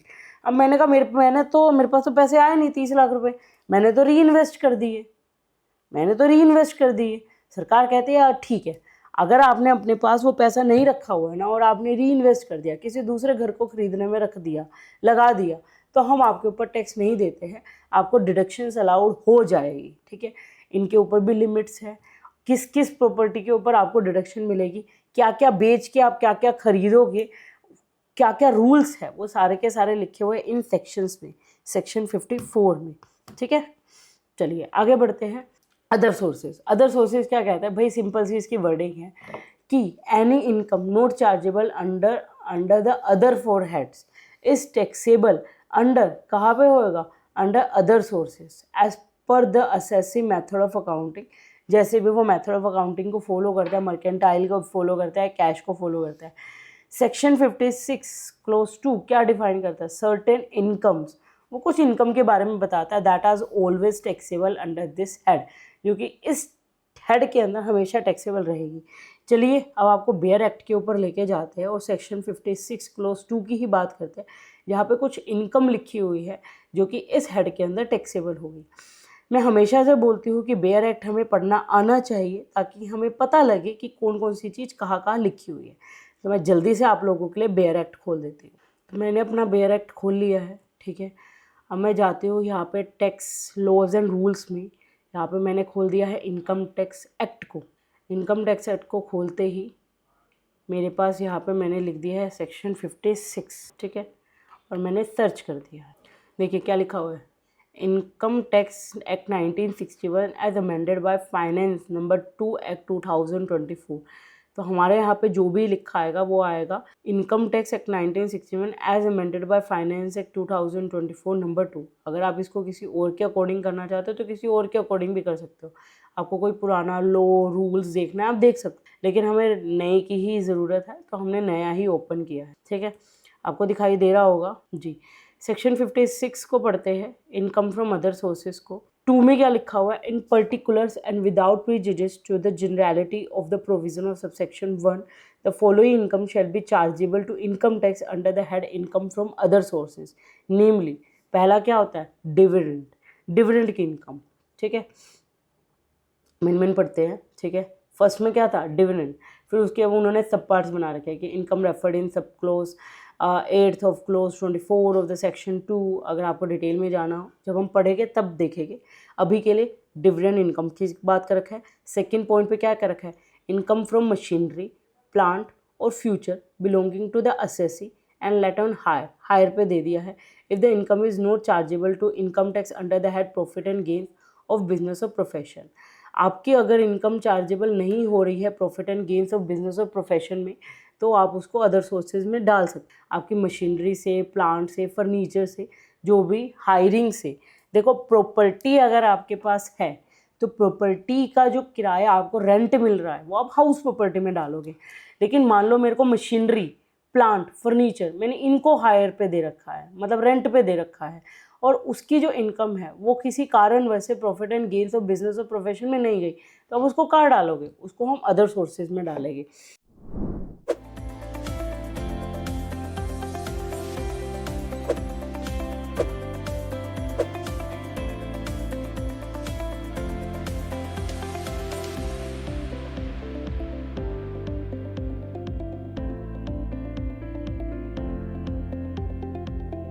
Hello accountant, welcome to SharpUp. I am CA Deepika Bansal, your mentor for the income tax course, जहाँ पर हम पढ़ेंगे इनकम टैक्स को conceptually as well as practically. आज मैं अपनी इस वीडियो में आप सबके साथ 4 पॉइंट्स को डिस्कस करने वाली हूँ। नंबर 1, इनकम टैक्स कोर्स को करना क्यों ज़रूरी है। नंबर 2, कोर्स के क्या ऑब्जेक्टिव रहने वाले हैं। नंबर 3, कोर्स की क्या सिलेबस कवरेज होगी। And number 4, why should you choose SharpUp for the income tax learning? Coming to first point, income tax course को करना क्यों ज़रूरी है। आप किसी भी कंपनी के, फर्म के या किसी भी ऑर्गेनाइजेशन के अकाउंट्स को बिना इनकम टैक्स की नॉलेज के हैंडल नहीं कर सकते। That's why income tax course को करना ज़रूरी है। फर्दर बहुत सारे अकाउंटेंट्स ये सोचते हैं कि TDS के प्रोविजंस को पढ़ लेना ही इनकम टैक्स के प्रोविजंस को पढ़ना है, बट ऐसा नहीं है। TDS के provisions is just one of the part of the income tax course. Further, बहुत सारे accountants बहुत ज़्यादा कंफ्यूज रहते हैं कि इनकम टैक्स की लर्निंग को कहाँ से शुरू करना चाहिए, कहाँ से करना चाहिए और कहाँ तक करना चाहिए। Coming to second point, कि what is the objective with this course? हमारा मेन ऑब्जेक्टिव इस कोर्स को लॉन्च करने का आप लोगों को conceptually as well as practically train करना है एंड आप लोगों को प्रिपेयर करना है for the real world income tax consultancy के लिए and for the jobs, well paying jobs. Coming to the third point कि इस सिलेबस की क्या कवरेज रहने वाली है। हमने इस कोर्स को टोटल 45 सेशंस में इंक्लूड किया है, जहाँ पर आप लोगों को मिलेगा मोर देन 70 आवर्स की comprehensive learning conceptually as well as practically. चलिए तो अब वेबसाइट पर चलते हैं और इनकम टैक्स की कोर्स को दिखाते हैं। तो this is our income tax course. Further कुछ डेमो वीडियोस भी है।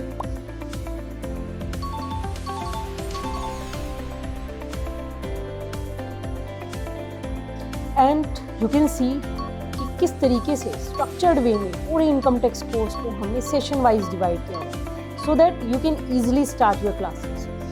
Moving to the next point कि why should you choose SharpUp for the income tax learning. Number 1, we have already created more than 1000 accountants in India. We provide more than 70 hours comprehensive learning conceptually as well as practically. Lifetime आपको access मिलता है इस course का। बहुत ही ज़्यादा affordable course है। 3 days no question ask refund policy and complete करने पर आप लोगों को कंप्लीशन सर्टिफिकेट भी मिलेगा। So looking forward to see you in this career building opportunity with SharpUp.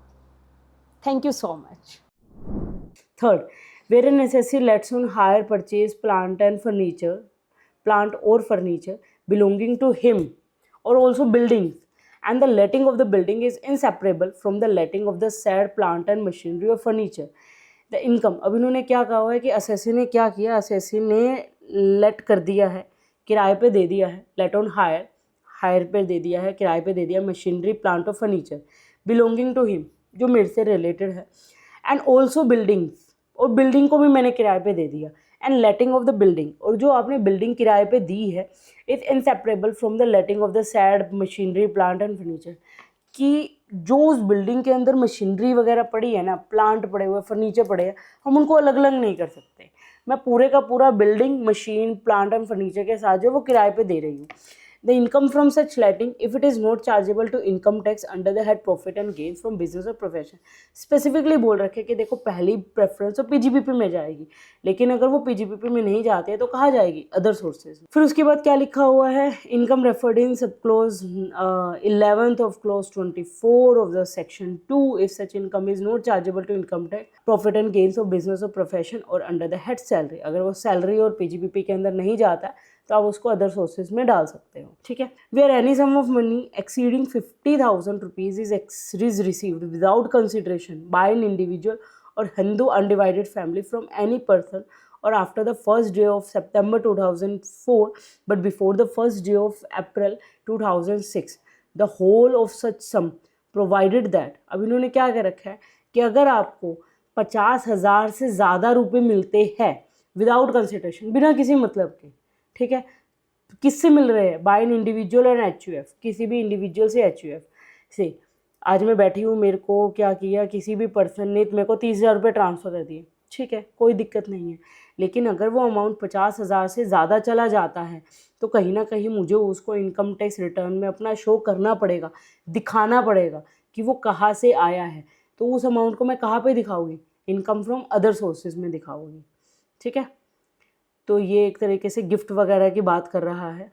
फिर उसके बाद 6 में देखते हैं। 6 में भी कुछ ऐसे ही दे रखा है कि आपको 50,000 से ज़्यादा का पैसा मिलता है, 50,000 रुपीज़ से ज़्यादा का विदाउट कंसिडरेशन मिलता है। हिंदू से मिल रहा है, हिंदू अनडिवाइडेड फैमिली से मिल रहा है, इंडिविजुअल से मिल रहा है किसी प्रीवियस ईयर में, तो whole of aggregate of such amount. ठीक है, अगर आपको इन लोगों से मिल रहा है तब अलग क्या कहते हैं ट्रीटमेंट होगी, और अगर आपको जो है इन लोगों से नहीं मिल रहा है तो अलग ट्रीटमेंट होगी। ठीक है, ये सारे के सारे गिफ्ट्स के बारे में बात कर रहा है। ठीक है, यहाँ पे हमारे पास पूरा का पूरा है हमारे पास कि अदर सोर्सेज में कौन कौन सी इनकम्स जो है वो आपको रिसीव होने। देखो ये 8th पे देखो, income by way of interest receive on compensation in hand compensation refer to in subsection 1 और सेक्शन 144V 145B। ठीक है, आपको कोई कंपनसेशन मिल रहा है, compensation in the sense, short में बता देती हूँ कि मान लो मेरे को जो है एक प्रॉपर्टी सरकार ने जो है उस प्रॉपर्टी का अधिग्रहण कर लिया है। ठीक है, सरकार कहती है कि हम इसको जो है ये वाली प्रॉपर्टी जो हमने हाईवे बनाना है, अब इस हाईवे के अंदर जो भी बीच में प्रॉपर्टी आ रही है हम सबको खरीद लेगी। तो सरकार क्या कहती है, उस प्रॉपर्टी को खरीद लेती है और उस प्रॉपर्टी को खरीदने के बदले में हमें कंपनसेशन दे देती है। ठीक है, तो उस कंपनसेशन की यहाँ पे बात कर रखी है। तो बहुत सारे अमाउंट्स है यहाँ पे जो आपको जो है वो अदर सोर्सेज में आप उसको शो कर सकते हो। चलिए बैक टू आवर पीपीटी, हम पीपीटी के ऊपर दोबारा जाते हैं। दोबारा से बोलूँगी, बेयर एक्ट को पढ़ना आना चाहिए क्योंकि आपको कभी भी बेयर एक्ट को पढ़ने को ज़रूरत पड़ सकती है। ठीक है, चलिए आगे बढ़ते हैं और मैं जल्दी से अपनी पीपीटी को ओपन कर लेती हूँ। तो अदर सोर्सेज की इनकम्स जो है वो कहाँ लिखी हुई है? अदर इनकम की जो अदर सोर्सेज की जो इनकम है वो कहाँ लिखी हुई है? वो लिखी हुई है सेक्शन 56 में, कि सेक्शन 56 कहता है कि आपको कौन कौन सी रिसिप्ट जो है वो अलाउड है, कौन कौन से खर्चे आपको अलाउड है, वो सेक्शन 57 में लिखे हुए हैं। एंड रेस्ट्रिक्शंस और डिडक्शंस किस में लिखे हुए हैं? सेक्शन 58 में और सेक्शन 59 में। या आपको कौन कौन से खर्चे जो है वो आपको अलाउड नहीं है, वो 58 और 59 में लिखे हुए हैं। अब मैंने अदर सोर्सेज तक की आपने सारी की सारी इनकम को कैलकुलेट कर लिया। उसके बाद हमारे पास आएगा clubbing of income. Clubbing of income मतलब कि मेरा एक छोटा बच्चा है, वो अपना थोड़ी बहुत इनकम उसकी आ रही है, मान लो मैंने जो है उसकी एफडी करवा दी है और उसकी एफडी करवाने के बदले में उसे जो है कुछ इंटरेस्ट इनकम मिल रही है, तो उसकी इनकम कहाँ पे कैलकुलेट होगी? क्लबिंग। उसकी इनकम मेरी इनकम के साथ कंप्यूट हो जाएगी, मेरी या मेरे हस्बैंड की इनकम के साथ। वो सारा का सारा जो प्रोविज़न है वो क्लबिंग ऑफ इनकम में पड़ेगा। बट अभी के लिए कोई ऐसा पर्सन जो आपके ऊपर डिपेंडेंट है उसकी इनकम भी आपकी इनकम में कैलकुलेट हो जाएगी। तो इसके प्रोविजंस कहाँ लिखे हुए हैं, सेक्शंस कहाँ लिखे हुए हैं? सेक्शन 60 to 64 जो है वो क्लबिंग ऑफ इनकम के बारे में पूरी की पूरी जानकारी देता है कि किस किस की इनकम कब कब आपकी इनकम में कैलकुलेट होगी। तो income to be clubbed as per the respective heads. ठीक है, apply exemptions under the relevant sections, आप अप्लाई कर लेना। सेक्शन 10 में बहुत सारी एग्जम्पशंस के बारे में बात की गई है, तो हम उन एग्जम्पशंस को पढ़ेंगे। ठीक है, और उसको अप्लाई करेंगे। फिर उसके बाद आता है हमारे पास set off and carry forward of losses. ठीक है, set off and carry forward of losses का क्या मतलब होता है कि कैरी मतलब मान लो कि मेरे को जो है वो पीजीबीपी से, ठीक है, मेरे पास 2 बिजनेसेस हैं। ठीक है, मेरे पास 2 बिजनेसेस हैं, नंबर 1 नंबर 2। इससे तो मुझे प्रॉफिट हुआ है मान लेते हैं 1 करोड़ का, लेकिन इससे मेरे को नुकसान हो गया 3 करोड़ का नुकसान हो गया है। तो मैं क्या करूँगी मैं करूँगी उनको सेट ऑफ। सबसे पहले तो मैं क्या दिखाऊँगी, मैं इनकम टैक्स डिपार्टमेंट को बताऊँगी, देखो जी मेरा बिज़नेस 1 से जो है वो 1 करोड़ का प्रॉफिट है, लेकिन बिज़नेस 2 से जो है वो 3 करोड़ का लॉस है। ठीक है, तो 2 करोड़ का जो लॉस है, सबसे पहले तो मैंने अपने लॉस को सेट ऑफ किया और उसके बाद इस 2 करोड़ के लॉस को मैं जो है वो कैरी फॉरवर्ड कर रही हूँ। कैरी फॉरवर्ड में मतलब अगले सालों में इसको लेके जा रही हूँ, और अगले सालों में let suppose in the next year मेरे को 10 करोड़ का प्रॉफिट हो गया, तो मेरा जो 2 करोड़ का पिछले साल का लॉस था मैं इस साल लेके आई हूँ और अपने अगले साल की इनकम में से इसको डिडक्ट कर दूँगी। इसको बोलते हैं इसको बोलते हैं सेट ऑफ करना और कैरी फॉरवर्ड करना, कि पहले मैंने सेट ऑफ किया, फिर मैंने कैरी फॉरवर्ड किया, और फिर मैं इसको जो है वो अगले सालों तक भी लेके जा रही हूँ, और अगले सालों की इनकम में से इसको जो है वो मैं सेट ऑफ कर दूँगी। तो सबसे पहले आपको सारी की सारी इनकम कैलकुलेट करनी पड़ती है, फिर देखनी पड़ती है कि ये तो आपकी इनकम है और किस किस की इनकम जो है वो आपकी इनकम में कैलकुलेट होगी, और उसके बाद अगर आपके कोई खर्चे हैं तो वो मतलब लॉसेस है तो आप उसको सेट ऑफ कर दीजिए, ठीक है।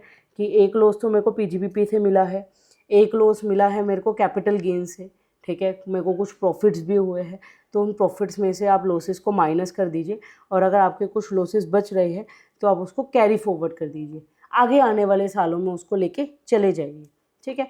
It is called set off and carry forward, जिसके बारे में कहाँ लिखा हुआ है, सेक्शन 70 to 80 के बारे में इसके ऊपर लिखा हुआ है, ठीक है।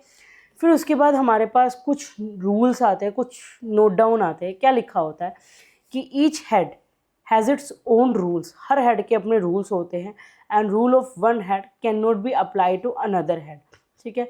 आप एक हेड का रूल जो है वो दूसरे हेड के ऊपर अप्लाई नहीं कर सकते हो। सैलरी कहते हैं कि रिसिप्ट और ड्यू बेसिस पे करते हैं, बट हाउस प्रॉपर्टी वाला कहता है कि आपने इस साल में जो भी रेंटल इनकम कमाई आप उसको टैक्सेबल कीजिए।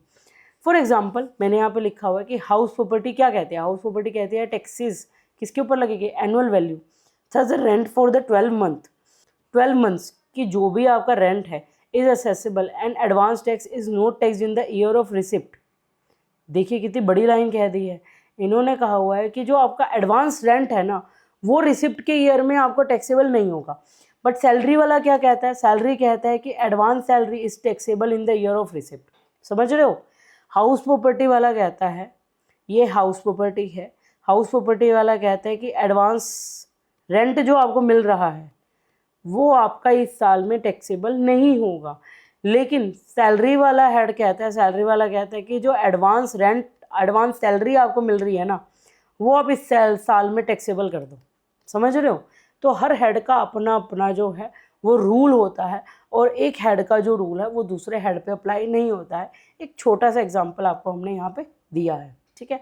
आगे बढ़ते हैं। अब हमने देख लिया कि भाई मेरी इनकम मैंने कैलकुलेट कर ली, मैंने क्या किया, समअप कर लिया ऑल हेड्स ऑफ इनकम को, सभी के सभी हेड्स ऑफ इनकम को मैंने समअप कर लिया, और ग्रोस टोटल इनकम मेरी निकल चुकी है, ठीक है।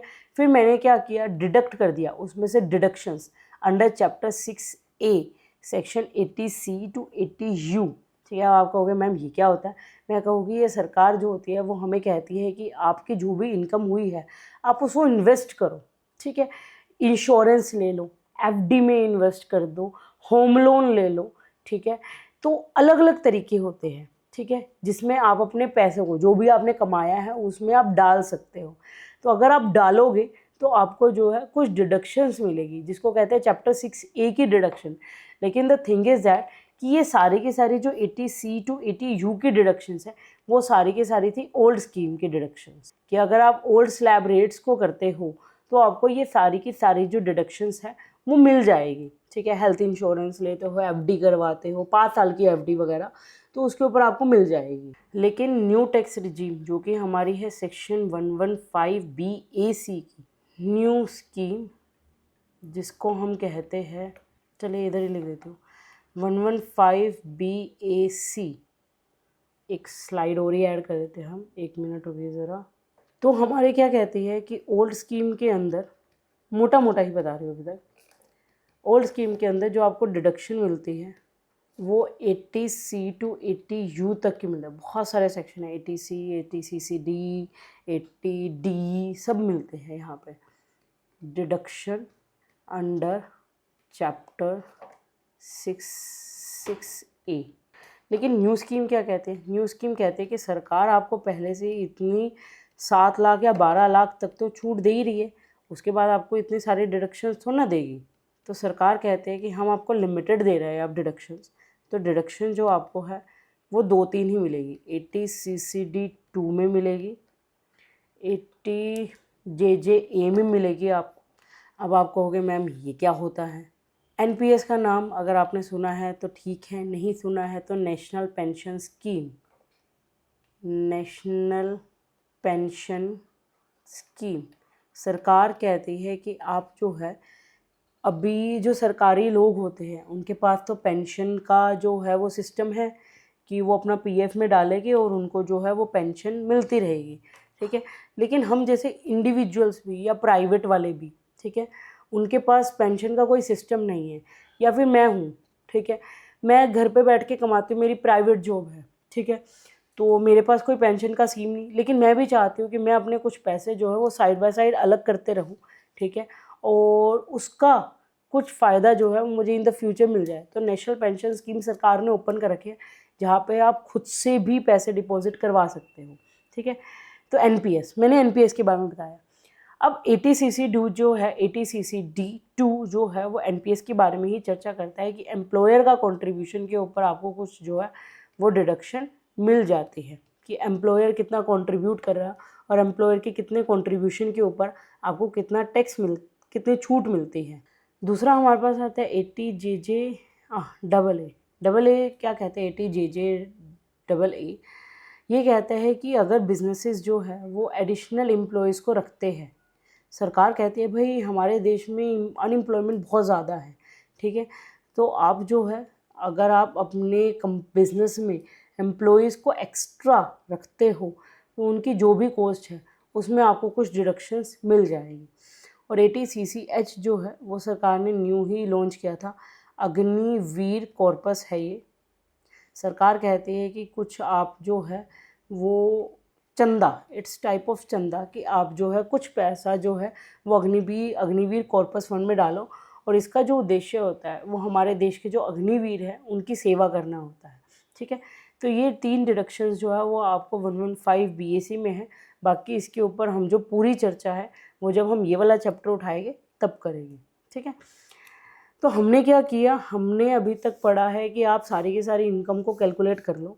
इनकम को कैलकुलेट करने के बाद उसका समअप कर लो। समअप करने के बाद आप उसमें जो है कुछ डिडक्शंस लगा दीजिए, चैप्टर 6A की डिडक्शंस आप उसमें लगा दीजिए। और चैप्टर 6A की जब आप डिडक्शन उसमें लगा दोगे तो फ्रॉम ग्रोस टोटल इनकम आप उसको डिडक्ट कर दो to arrive at the total taxable income. मान लो मेरी 50,000 की जो है वो ग्रोस टोटल इनकम आई, 10,000 रुपये के मैंने उसमें से डिडक्शन अपने लेस कर दिए चैप्टर 6A के, तो मेरी टोटल टैक्सेबल इनकम कितनी आ गई, 40,000 की, ठीक है। फिर अप्लाई कीजिए इनकम टैक्स स्लैब रेट्स। हमने जैसे अपनी पिछली क्लासेज में पढ़ा था, हमने जो पॉइंट नंबर 3 है वो पहले पढ़ा था, ठीक है। हम ऊपर नीचे जाते रहेंगे क्योंकि जिस चीज़ की सबसे पहले ज़रूरत है हम पहले आपको वो करवाएंगे। Based on the apply income tax rates slab rates based on the taxable income and type of the tax payer, ठीक है, कि आप किस तरीके के टैक्स पेयर हो, ठीक है, आप कंपनी के बंदे हो, फर्म है आपकी, आप इंडिविजुअल हो, किस कैटेगरी के पर्सन हो और आपकी कितनी कितनी टैक्सेबल इनकम है उसके ऊपर। फिर उसके आप जो भी टैक्स निकालोगे उसके ऊपर आप 87A की रिबेट ज़रूर लीजिएगा। 87A की रिबेट हम पढ़ चुके हैं जो अब 60,000 रुपीज़ की हो चुके हैं। अप्लाई कीजिएगा सरचार्ज 50 लाख से ऊपर वाली इनकम के ऊपर सरचार्ज लगता है अगर इंडिविजुअल की बात करें, और उसके ऊपर आप हेल्थ एंड एजुकेशन सेस जो है वो 4% का और ऐड कर दीजिए। जिन बच्चों को समझ नहीं आ रहा है कि सरचार्ज क्या होता है, हेल्थ एंड एजुकेशन सेस क्या होती है, 87A की रिबेट क्या होती है, प्लीज़ प्लीज़ प्लीज़ आपको याद नहीं है या फिर आप रिवाइज़ नहीं कर रहे हो, दोनों एक ही चीज़ है, आप पहली वाली क्लासेस को रिवाइज़ करके आइएगा। GTI can not be negative, GTI को हम नेगेटिव नहीं कर सकते if losses exceed the income. अगर आपके लॉसेज बहुत ज़्यादा है, the losses may be carry forward to the next year and GTI will be nil. ये क्या कह रहे हैं, ये कह रहे हैं कि लेट सपोज GTI नेगेटिव नहीं हो सकती, आप इस चीज़ का ध्यान रखिएगा, ठीक है। उन्होंने सीधा सीधा ये लाइन बोली है कि लेट सपोज मेरी GTI जो है सब कुछ कंप्यूट करके मेरा 2 करोड़ का लॉस आ रहा है, तो मैं 2 करोड़ का लॉस नहीं दिखाऊंगी, मैं कहूँगी कि मेरी GTI जो है वो हो गई है निल, ग्रोस टोटल इनकम जो हो गई है निल, इनकम निल हो गई है तो टैक्स निल हो गए हैं, और लॉसेस को जो है वो मैं कैरी फॉरवर्ड कर लूँगी, लॉसेस कैरेड फॉरवर्ड हो जाएगा मेरा 2 करोड़।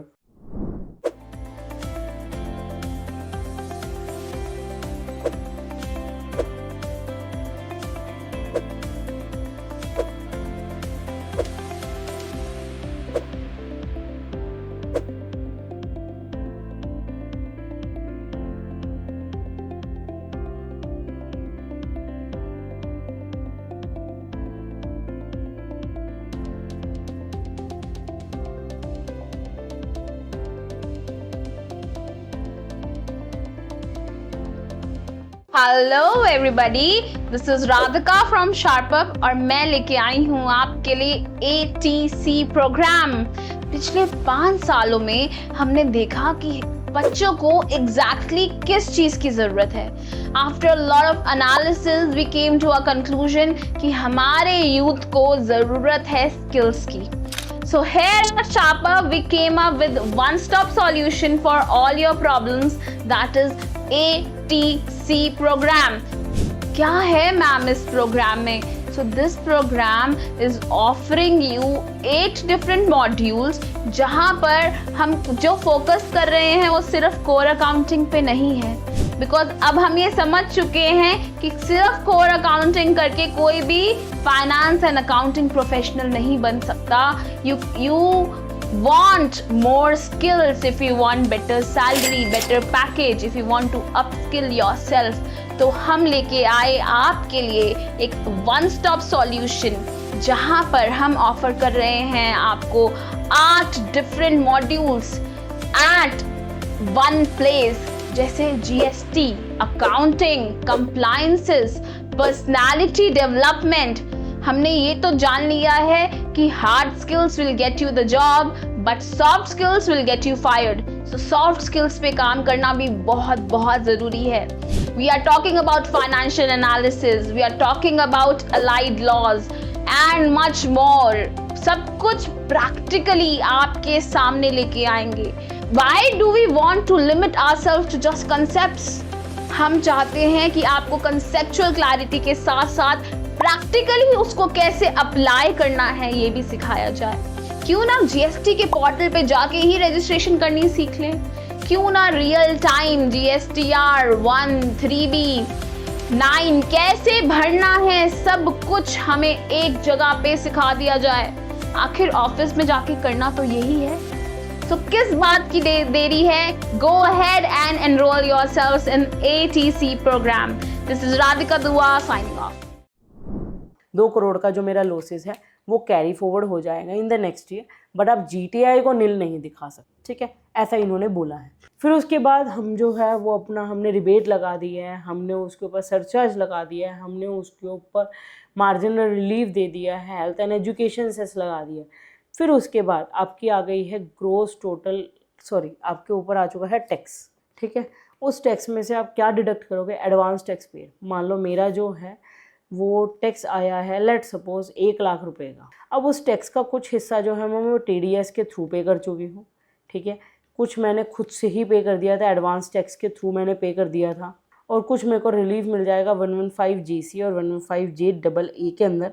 इसके बारे में हम चर्चा बाद में करेंगे, ठीक है। तो मैंने कुछ रिलीफ दे दिया है, ठीक है। मैंने कहा सरकार को देखो जी मेरा 1 लाख रुपए का टैक्स बन चुका है, इस 1 लाख रुपए के ऊपर जो है वो 10,000 रुपये का TDS मेरा काट लिया गया है, ठीक है। अब आप कहोगे मैम TDS क्या होता है? मैं कहूँगी कि मैंने कुछ इनकम कमाई, ठीक है, अब मुझे उस इनकम के ऊपर टैक्स पे करना पड़ रहा है, ठीक है। लेकिन कई बार क्या होता है, कुछ इनकम ऐसी होती है जिसके ऊपर कुछ इनकम ऐसी होती है, कुछ उस इनकम की लिमिट्स ऐसी होती है जिसके ऊपर मुझे पहले से ही टैक्स कट के आता है, ठीक है। मैंने 1 लाख कमाने थे, 1 लाख कमाए और 10,000 रुपये सरकार को टैक्स दे दिए, लेकिन एक ऐसी इनकम है जो कि TDS के अंदर कवर हो रही है, ठीक है। तो उसके ऊपर क्या है कि 1 लाख रुपए की मैंने इनकम कमानी थी, लेकिन सामने वाली पार्टी ने मेरा 10,000 रुपये का टैक्स पहले ही काट दिया और उसने मुझे इन हैंड कितना दे दिया? 90,000 रुपये। उसने मुझे कितने दे दिया? 90,000 रुपये TDS काट के। TDS मतलब टैक्स काट के, उसने पहले ही टैक्स काट दिया और मेरे हाथ में मुझे 90,000 रुपये दे दिए, ठीक है। अब क्या होगा, वो 10,000 रुपये जो है वो मैं सरकार, उस पर्सन ने जिन्होंने मेरा टैक्स काटा था उन्होंने सरकार को पे कर दिया है। उन्होंने सरकार को क्या कर दिया है? पे कर दिया है वो टैक्स। अब मैं अपनी इनकम को जब दिखाऊंगी और उसके ऊपर टैक्स कैलकुलेट करूँगी तो मैं सरकार को बोलूँगी कि सरकार देखो ये जो मेरी कमाई थी ना 1 लाख रुपए की, उसमें से 10,000 रुपये का टैक्स आपके ऊपर पहले से पहुँच चुका है। तो वो 10,000 रुपये का टैक्स मैंने यहाँ पे शो कर दिया कि देखो आपके ऊपर जो है ये जो मेरा 1 लाख रुपये का टैक्स बन रहा था इसमें से 10,000 तो पहले ही उस पार्टी ने आपको पे कर दिया है। मैं बार बार थोड़ा ना पे करूँगी। मेरे को 1 लाख रुपए की मिलनी थी, 1 लाख रुपए के ऊपर जो 10,000 के ऊपर टैक्स था वो उस पर्सन ने आपको डायरेक्टली दे दिया, तो मैं तो उसका बेनिफिट लूँगी उल्टा की। मैं क्या कहूँगी? मैं सरकार को कहूँगी देखो जी 1 लाख में से 10,000 आपको पहले से ही दे दिया है, हमें उसका बेनिफिट दो, अब मैं दोबारा नहीं दे रहा हूँ आपको एक ही इनकम के ऊपर डबल टैक्स। और कुछ एडवांस टैक्स मतलब मैंने सरकार को कहा कि एक काम करिए कि मेरी टैक्स की लायबिलिटी बनती है 1 लाख रुपए, उसमें से मान लेते हैं कि मैंने 5,000 रुपये का सरकार को एडवांस में पहले ही टैक्स दे दिया है, ठीक है, हाँ, एडवांस में टैक्स मैंने पे कर दिया, तो मेरी टोटल लायबिलिटी जो बन गई वो 85,000 रुपीज़ की बन गई। फिर उसके बाद सरकार कहती है कि ठीक है, आपने टैक्स जो है वो आपका टैक्स बन गया, लेकिन उसके ऊपर आपको कुछ इंटरेस्ट भी देना पड़ेगा अगर आप कुछ गलती करोगे तो। सेक्शन 234A के अंदर, 234B के अंदर और 234C के अंदर लेट पेमेंट्स की, अगर आप लेट पेमेंट करते हो तो आपके ऊपर इंटरेस्ट भी लगेगा। Late payments like advance tax की मुझे जो है वो पेमेंट करनी होती है। सरकार ने कुछ लिमिट दे रखी है कि ये मेरा पूरा साल है, इस साल में मुझे 4 बार जो है कुछ लिमिट्स दे रखी है, कुछ परसेंटेज दे रखी है कि मुझे इस साल में 4 बार जो है वो सरकार को पहले से ही टैक्स भरना होता है। मैं क्या करूँगी, अपनी इनकम को एडवांस में कंप्यूट कर लूँगी, अपनी इनकम को एडवांस में कंप्यूट करके मैं अंदाज़ा लगाऊंगी यार मेरे पूरे साल में ना इतनी इनकम होने वाली है, ठीक है, तो उसका 15% हिस्सा मैं इधर दे दूँगी, 30% हिस्सा जो भी मेरा टैक्स आएगा, मैंने अपनी इनकम को जो है वो कंप्यूट कर लिया, अपनी इनकम को एडवांस में ही कंप्यूट कर लिया मैंने, तो मुझे पे करना पड़ता है 15%, 45%, 75% और 100%। 15 जून, 15 सितंबर, 15 दिसंबर और 15 मार्च। सरकार कहती है आप अपनी इनकम को थोड़ा एडवांस में ही कंप्यूट करके रखो और उस इनकम को जो आप कंप्यूट करके ऊपर उसके ऊपर टैक्स भी कैलकुलेट करो और हमें 15 जून को पहली इंस्टॉलमेंट दे दो एडवांस टैक्स की 15% की। 15% किसका कैसे, वो सारा का सारा एडवांस टैक्स के हम चैप्टर में पढ़ेंगे, ठीक है। वैसे ही 15 सितंबर को 45% ऑफ द टैक्स का पोर्शन दे दिया जाता है, 15 दिसंबर को 75% ऑफ द पोर्शन एंड 15 मार्च को 100% ऑफ द पोर्शन दे दिया जाता है। तो एडवांस टैक्स की अगर आप लेट पेमेंट्स करते हो, मान लो मैंने 15 जून को ना दे के यहाँ पे दिया है, दैट इज़ 15 अगस्त को दिया है, तो मेरे ऊपर लेट पेमेंट्स लग जाएगा, इंटरेस्ट लग जाएगा मेरे को। सरकार कहती है अगर आपने लेट पेमेंट्स किया, मैंने एक एग्जांपल दिया है जस्ट कि लेट पेमेंट्स का एक एग्जांपल है ये कि आपके ऊपर इंटरेस्ट लग जाएगा अंडर सेक्शन 234C के अंदर, ठीक है। इसी तरीके से 234A भी होता है और 234B भी होता है, लेकिन उस चीज़ को हम तब बताएंगे जब हम जो है इसको पूरा डिटेल्ड में पढ़ेंगे कि क्या होता है 234A, 234B, 234C, क्योंकि जब हम अपने क्लाइंट्स को टैक्स कैलकुलेट करके देते हैं तो हमें ये इंटरेस्ट खुद से भी कैलकुलेट करना होता है, ठीक है, तो आपको कैलकुलेशन आनी चाहिए। चलिए, तो अभी तक हमारा सारा का सारा ये टॉपिक ख़त्म हो चुका है 5 हेड्स ऑफ इनकम का। आई होप कि आपको क्लैरिटी आई हो थोड़ी बहुत कि 5 हेड्स ऑफ इनकम कैसे कैलकुलेट करते हैं, मोटा मोटा ऊपर ऊपर तौर से, और उसमें और क्या क्या चीज़ें भी ऐड होती है, तब जाके हमारा फाइनल टैक्स कैलकुलेट होता है, ठीक है। तो अब हम बात करेंगे हमारी रिटर्न्स ऑफ इनकम की, जो हमारी मोस्ट इम्पॉर्टेंट है, ठीक है, लेकिन थोड़ी सी स्टोरी बता देते हैं। एंड स्टोरी होती क्या है। मेरा ये फाइनेंशियल ईयर है 1/4/24 से लेकर 31 मार्च। मैंने इस साल में क्या किया, अपनी इनकम कमाई और उस इनकम के ऊपर सरकार को थोड़े थोड़े टाइम में एडवांस टैक्स मैं देती रही, ठीक है। 15 जून, 15 सितंबर, 15 दिसंबर और 15 मार्च। 15%, 45%, 75% और 100%, ये मैंने जो है वो सरकार को टैक्स दे दिया। ये मेरा हो गया एडवांस टैक्स। एडवांस टैक्स के हमने जो है वो सरकार को इंस्टॉलमेंट्स पे कर दी। फिर उसके बाद क्या होता है कि ये मेरा साल अगला शुरू हो गया और इस साल में अगर मैं इंडिविजुअल की बात करूँ तो इंडिविजुअल को 31 जुलाई 2025 को अपना पिछले फाइनेंशियल ईयर का, कौन से फाइनेंशियल ईयर का, फाइनेंशियल ईयर 24-25 का पूरा ब्यौरा जो है वो सरकार को देना पड़ता है, पूरा का पूरा ब्यौरा कि हमने कहाँ से क्या क्या चीज़ें कमाई। इसको हम बोलते हैं due date of return of income, ठीक है। Due date of return of income, return of income को हम ROI भी बोलते हैं। तो आगे जाके maybe in the future मैं ROI ही सीधा बोल दूँ, तो आपको पता होना चाहिए ROI क्या है। तो इस डेट पे हम 2 काम करते हैं। एक तो हम भरते हैं अपने इनकम टैक्स के फॉर्म्स को, फाइलिंग रिटर्न्स को फाइल करते हैं। रिटर्न्स को फाइल मतलब हम अपनी टोटल इनकम को कंप्यूट करते हैं और उसको अलग अलग फॉर्म्स में भर देते हैं, ठीक है। कंप्यूटेशन हम करते हैं टोटल इनकम को, एंड फिल करते हैं different forms, fill different forms of income tax, ठीक है। और साथ के साथ जो भी हमारा टैक्स यहाँ पे रिटर्न्स में जाके कैलकुलेट होता है, हम उसके लिए चालान्स भी पे करते हैं। चालान्स करते हैं सेक्शन 280 और 281 में। और यहाँ पे हम क्या करते हैं, पेमेंट ऑफ टैक्सेस करते हैं, टैक्स की पेमेंट करते हैं। मेरे ऊपर तो नहीं आ रहा है कुछ, ज़रा चेक कर लेते हैं। नहीं, पेमेंट ऑफ टैक्स है बस, ठीक है ना। तो हमने क्या किया, पेमेंट ऑफ टैक्स जो है वो हमने कर दिया। क्लियर है। जो पेमेंट ऑफ टैक्स हम करते हैं चालान्स के थ्रू, वो ऑथराइज्ड बैंक्स के थ्रू करते हैं। बैंक्स की हेल्प लेते हैं हम इसमें, ऑथराइज्ड बैंक्स के थ्रू, और वो हमारा पैन नंबर मांगते हैं। तो ये सारी की सारी डिटेल कहाँ जाती है। अगर मैं असेसी हूँ, असेसी ने अपनी ये सारी की सारी डिटेल जो है, ये सब कुछ ना पैन से रिलेटेड होता है, सब कुछ पैन से रिलेटेड होता है। तो आपकी हर एक चीज़ जो है, जैसे आपने पेमेंट की तो ऑथराइज्ड बैंक्स के थ्रू जो है वो कहाँ जाएगी, CPC बेंगलोर, ठीक है, CPC बेंगलोर के पास जाएगी। वहाँ पे जो सॉफ्टवेयर उन्होंने लगा रखे हैं, सॉफ्टवेयर जो होता है वो हर चीज़ को सर्च कर लेता है on the basis of pan. Her person का एक अलग से पैन होता है on the basis of pan. अब आप कहोगे मैम ये पैन क्या होता है, मैं बताती हूँ। On the basis of pan जो है वो हर एक पर्सन की इंडिविजुअल डिटेल आ जाती है।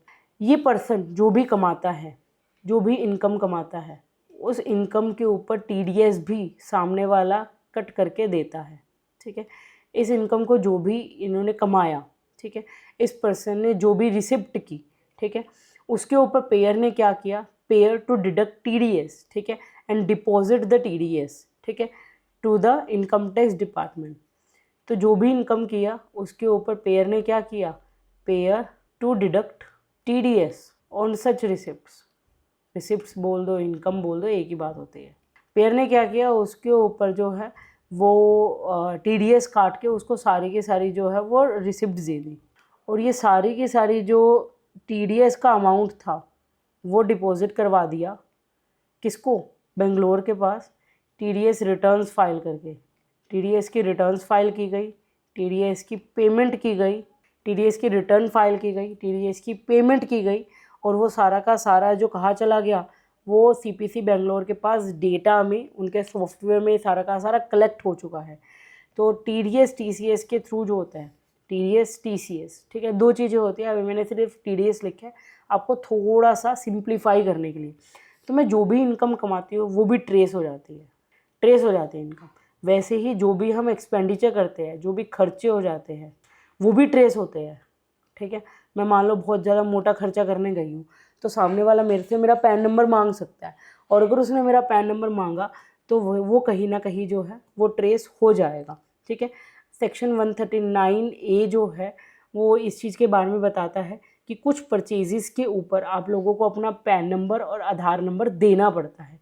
तो सारा का सारा जैसे ही पैन और आधार के साथ खर्चे किए जाते हैं, तो सारा का सारा जो है वो बेंगलोर में जो है वो सॉफ्टवेयर में ऐड हो जाता है, डेटा में चला जाता है।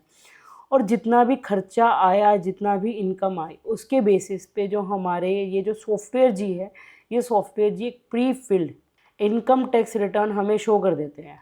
प्री फिल्ड मतलब हमारे फिल करने से पहले बहुत सारी डिटेल्स तो पहले से ही फिल्ड होती है, ठीक है।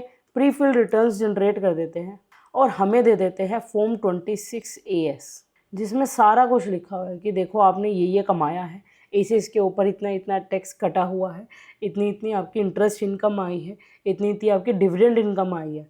और आजकल 2 और स्टेटमेंट आ गई है, AIS और TIS, जिसके हम अभी चर्चा नहीं करेंगे।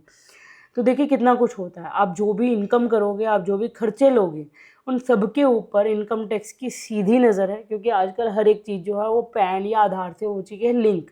और जैसे ही पैन और आधार से वो लिंक होगी, आपके इनकम टैक्स डिपार्टमेंट के पास पूरी की पूरी स्टोरी पहुंच जाएगी। आप अगर मार्केट से डीलिंग करते हो तो आपको अपना पैन नंबर आपका KYC के टाइम पे ही देना पड़ता है। आप मार्केट से जो खरीदी बेची करो वो सारा का सारा उनके पास चला जाता है, ठीक है। आप जो भी खर्चे करते हो, बड़े बड़े मोटे मोटे बिजनेसेस करते हो, तो आपको पैन नंबर देना पड़ जाता है। आप जो भी इनकम कमाते हो उसके ऊपर सामने वाला TDS कट करके देगा। तो हर चीज़ की इंफॉर्मेशन जो है वो एसएससी की इनकम टैक्स डिपार्टमेंट के पास चली जाती है। हम लोगों को जो है वो सिर्फ वो देखना होता है कि कौन कौन सी इनकम दिखाई गई है, कितने कितने अमाउंट की दिखाई गई है, क्या गलत तो नहीं दिखाई गई है, और कौन कौन से और सोर्सेज हैं जो कि इनकम टैक्स डिपार्टमेंट की नज़र में नहीं आए हैं। आजकल मेनली जो है वो बैंक स्टेटमेंट से ही सब कुछ पता लग जाता है। तो ये पूरी की पूरी स्टोरी है। लेकिन यहाँ पे बार बार आप लोगों के सामने एक आ रहा है कि यार पैन नंबर क्या होता है, पैन नंबर क्या होता है, पैन पैन पैन पैन क्या होता है। तो पैन होता है, pan stands for permanent account number. इसकी फुल फॉर्म क्या होती है, परमानेंट अकाउंट नंबर। आधार कार्ड तो आप लोगों को सबको पता है, आप सबका एक एक पर्सन का, छोटे से लेकर बड़े बच्चे का आधार कार्ड बना हुआ है। लेकिन वैसे ही परमानेंट अकाउंट नंबर होता है जो कि एक 10 डिजिट का यूनिक अल्फ़ा न्यूमेरिक नंबर होता है, जो कि इशू करता है इनकम टैक्स डिपार्टमेंट को। कौन करता है इशू, कौन करता है, इनकम टैक्स डिपार्टमेंट इशू करता है। ठीक है, ये एक लैमिनेटेड प्लास्टिक कार्ड होता है जिसको हम पैन कार्ड भी बोलते हैं। और कुछ इस तरीके से आप लोगों का पैन नंबर होता है। ये जो 3 स्टार्टिंग के वर्ड्स होते हैं ये ऐसे ही रैंडमली होते हैं। 10 नंबर्स का होता है अल्फ़ा न्यूमेरिक। अल्फ़ा मतलब न्यूमेरिक, मतलब कुछ अल्फ़ाबेट्स भी रहेंगे और कुछ न्यूमेरिक वर्ड्स भी रहेंगे। जो 4th वर्ड होता है इसको हम थोड़ी और डिटेल में जो है वो भी थोड़ी देर में बताएंगे, या फिर अभी बता ही देते हैं, है नहीं मेरे पास जगह तो मैं इधर ही बता रही हूँ। ठीक है, क्योंकि ज़्यादा ज़रूरी नहीं है इसलिए मैं बता रही हूँ मोटा मोटा। ये जो टी होता है, बहुत लोगों के केस में पी भी होगा, बहुत लोगों के केस में सी भी होगा। तो टी मतलब ये ट्रस्ट का दिया हुआ है पैन नंबर। ठीक है, लेट सपोज एक पैन नंबर है ABCPB। ठीक है, ये है 1 2 3 4 D, लेट सपोज। तो ABC जो है वो तो रैंडम है। ठीक है, वो तो रैंडम नंबर होते हैं। P जो होता है, P होता है इंडिविजुअल का, कि आप इंडिविजुअल का पैन कार्ड है। कंपनी है तो यहाँ पे C लग जाएगा, ट्रस्ट है तो T लग जाएगा। ऐसे ही पता लग जाता है कि भाई इंडिविजुअल का पैन कार्ड है, ट्रस्ट का पैन कार्ड है या कंपनी का पैन कार्ड है।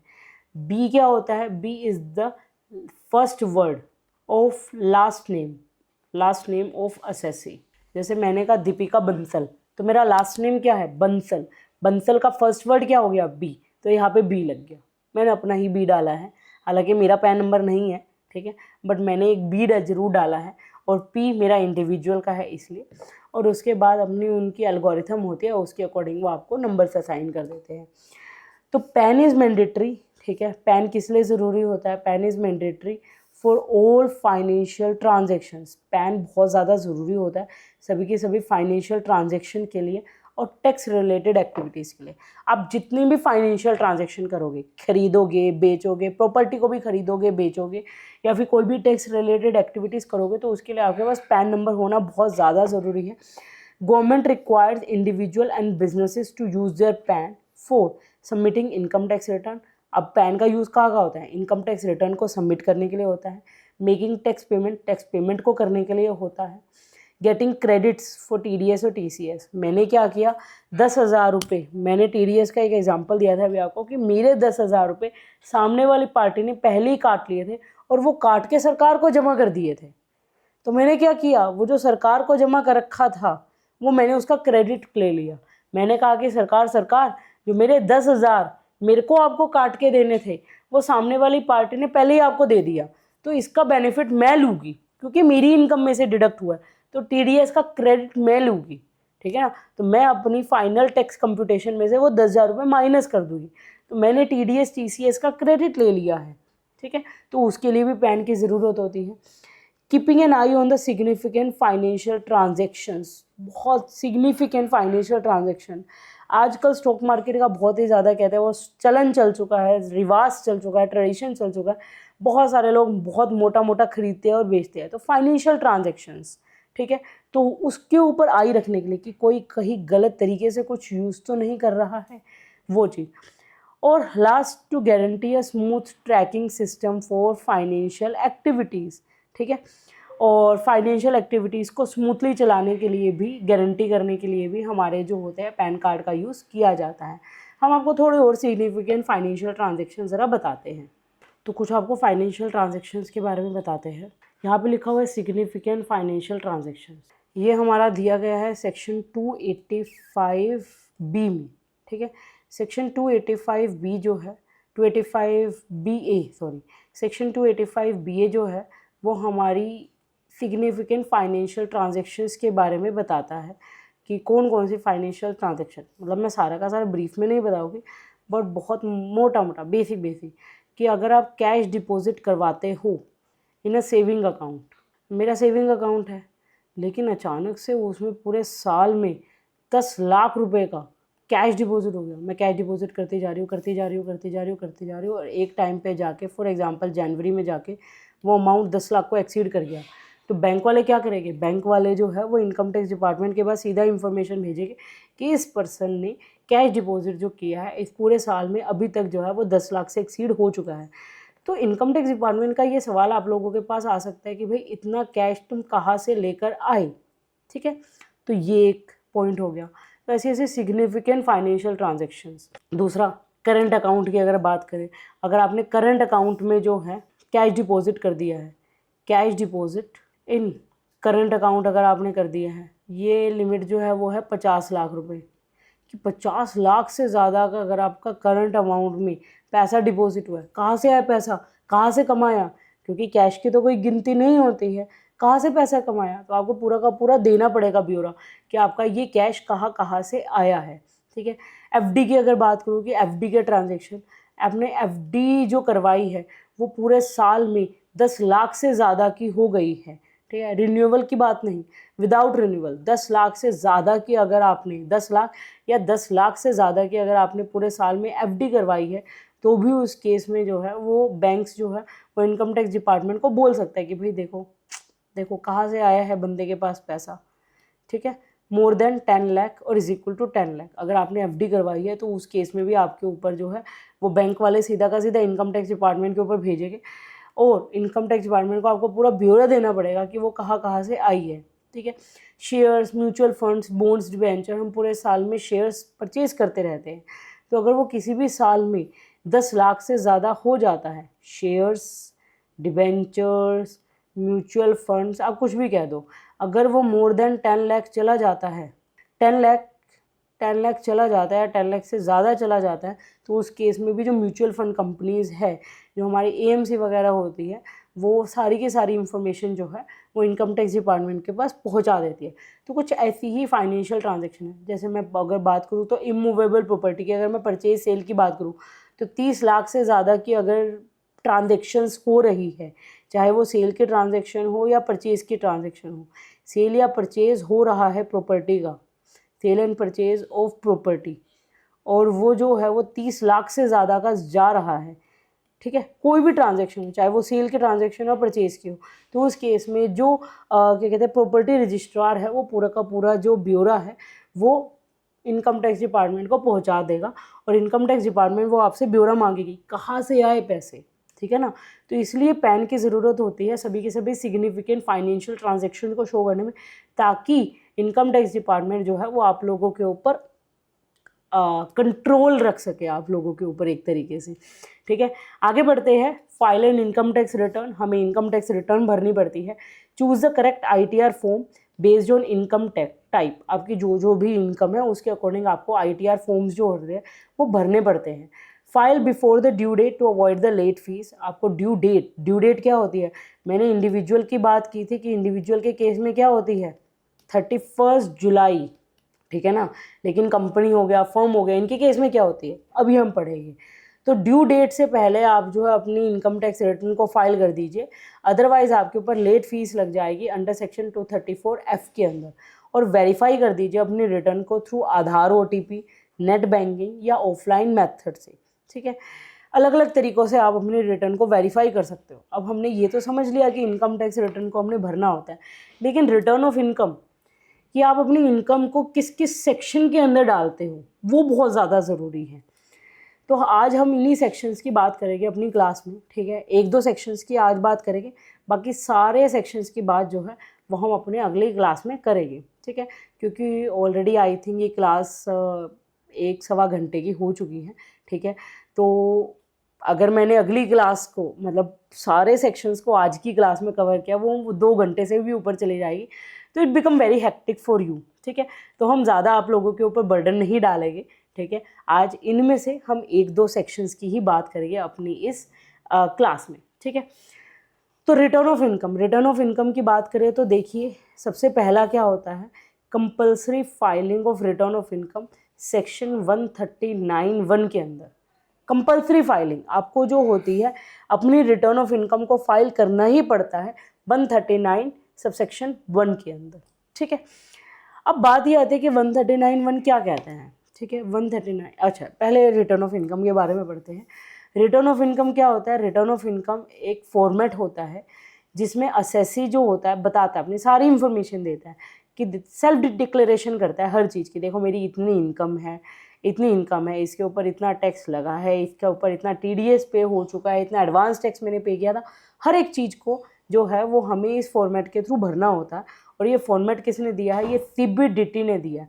अब आपके माइंड में ये आ रहा होगा सीबीडीटी, तो जो बच्चे फर्स्ट क्लास नहीं करके आए वो पढ़ के आइए कि सीबीडीटी क्या होता है। Central board of direct tax, जो कि पूरे के पूरे इनकम टैक्स के देखता है कि कहाँ पे क्या क्या चीज़ें हो रही है। इनकम टैक्स का सारा डेटा ये हैंडल करते हैं। The particulars of income earned under different heads, हमने जो भी इनकम अलग अलग हेड्स में कमाई, ग्रोस टोटल इनकम, उन सब का सम अप करके ग्रोस टोटल इनकम कितनी हुई, आपको कितना कितना डिडक्शन मिल रहा है ग्रोस टोटल इनकम से, टोटल इनकम कितनी हो गई है, उसके ऊपर टैक्स कितना पेबल करना पड़ रहा है। Are generally required to be furnish in a return of income, आपको अपने रिटर्न ऑफ इनकम में उसको भरना पड़ता है। देखिए रिटर्न ऑफ इनकम में हम दो चीज़ें पढ़ेंगे, ठीक है। दो चीज़ें कौन सी पढ़ेंगे? एक तो हम पढ़ेंगे फॉर्म्स, लेकिन ये फॉर्म्स हम पढ़ेंगे एट दी लास्ट, मतलब लास्ट जब हमारा इनकम टैक्स का एंड होने वाला होगा हम तब इन फॉर्म्स को भरेंगे। अभी के लिए अभी आपको ये सेक्शंस की नॉलेज होनी चाहिए कि किस किस सेक्शन के अंदर आप अपनी इनकम को फाइल कर रहे हो। 139(1) के अंदर कर रहे हो, 139(3) के अंदर कर रहे हो, 139(4) के अंदर कर रहे हो, किसके अंदर कर रहे हो, ठीक है। तो 139(1) को पढ़ते हैं कि 139(1) क्या कहती है। देखिए 139(1) इतना कुछ कहती है। ओह माय गॉड, तो आज मेरे ख्याल से 139(1) ही हो पाएगा। सेक्शन 139(1) कहता है कि देखो जी, अगर आप हो कंपनी, अगर आप हो एलएलपी, अगर आप हो फर्म, तो आपको रिटर्न भरनी ही पड़ेगी। Return has to be filed under section 139(1), आपको भरनी ही पड़ेगी 139(1) के अंदर अपनी रिटर्न्स, ठीक है। लेकिन अगर आप हो एक इंडिविजुअल, अगर आप हो एचयूएफ, ठीक है, तो कहीं ना कहीं आपकी जो भी इनकम आएगी, टोटल इनकम, अभी आप उसमें से अपनी डिडक्शंस को माइनस मत कीजिएगा। कौन कौन सी डिडक्शंस को? चैप्टर 6A की डिडक्शंस को, अंडर चैप्टर 6A की डिडक्शंस को अभी आप माइनस मत कीजिए, अभी माइनस मत कीजिए। आपको जो एग्जम्पशंस मिलती है under section 54, 54A, 54E, 54E, C, D, ये जो भी एग्जम्पशन होती है आप उनको भी माइनस मत कीजिए। उसके अलावा बाकी कुछ बचा हुआ है तो कर लो। और उसके बाद जो आपकी इनकम आती है, अगर आपकी इनकम आती है exceeds the minimum exemption limit, minimum exemption limit क्या है? आपका जवाब उसी टाइम आना चाहिए कि मैम ओल्ड स्कीम में 2.5 लाख और न्यू स्कीम में 3 लाख और as per the latest budget 4 lakh, ये हमारी मिनिमम एग्जम्पशन लिमिट होती है, ठीक है। तो 2.5 लाख, 3 लाख और 4 लाख, ये मेरी मिनिमम एग्जम्पशन लिमिट है। अगर आपकी इनकम इन सारी डिडक्शन से पहले 2.5 लाख, 3 लाख या 4 लाख से एक्सीड है तो आपको कहीं ना कहीं रिटर्न ऑफ इनकम भरनी पड़ेगी अंडर सेक्शन 139(1) के अंदर। लेकिन मान लो मेरी 3 लाख की मिनिमम एग्जम्पशन लिमिट है, उससे पहले ही मेरा 1,20,000 की मेरी होम ट्यूशन आती है, ठीक है, तो मुझे क्या वो 1,20,000 रुपये भरने ज़रूरी है? नहीं, कोई भरने ज़रूरी नहीं है। आप भरना चाहते हो भर दो। इससे आपकी क्या होती है, एक वो कहते हैं ना कि वो क्रेडिट स्कोर जनरेट हो जाता है, ठीक है ना। क्रेडिट स्कोर इससे तो जनरेट नहीं होता, मतलब क्रेडिट हिस्ट्री जनरेट हो जाती है कि हाँ भाई पर्सन जो है वो अपनी एक क्या कहते हैं एक इमेज, फाइनेंशियल इमेज जनरेट हो जाती है इनकम टैक्स डिपार्टमेंट की नज़र में। क्रेडिट नहीं बोलेंगे इसको, क्रेडिट तो उधारी होती है। एक फाइनेंशियल इमेज जनरेट हो जाती है इनकम टैक्स डिपार्टमेंट की नज़र में, ठीक है। लेकिन भरनी ज़रूरी नहीं है अगर आपकी 2.5 लाख, 3 लाख या 4 लाख को एक्सीड नहीं करे। तो ये सारी चीज़ें इधर लिखी हुई है कि देखिए, अगर तो आप हो कंपनी, अगर आप हो फर्म के अंदर एलएलपी भी इंक्लूड होता है, तो आपको 139(1) के अंदर जो है वो रिटर्न भरनी ही पड़ेगी, ठीक है। लेकिन अगर आप हो person other than a company और फर्म, कंपनी और फर्म नहीं हो, इंडिविजुअल हो, एचयूएफ हो, एओपी हो, बीओआई हो, कुछ भी हो, ठीक है। इफ़ हिज टोटल इनकम, अगर आपकी total income before deduction under section 80C to 80U and before exemptions under section 54 to 54GB, ये दोनों डिडक्शन और एग्जम्पशन को हटा दो उससे पहले, और of any other person in respect of which he is assessable under this act during the previous year exceeded, ज़्यादा हो जाती है आपकी टोटल इनकम किससे, maximum amount which is not chargeable to income tax. Maximum amount which is not chargeable to income tax कितना है, 2.5 lakh old scheme के अंदर, ओल्ड के अंदर, न्यू के अंदर हमारे पास आ चुकी है, न्यू के अंदर हमारे पास 3 लाख हो चुकी है, और बजट के हिसाब से, बजट 2025 के हिसाब से वो हमारी हो चुकी है 4 लाख रुपए। अगर आपकी टोटल इनकम इनको एक्सीड कर जाती है तो आपको सेक्शन 139(1) के अंदर रिटर्न भरनी है ज़रूरी, अदरवाइज ज़रूरी नहीं है।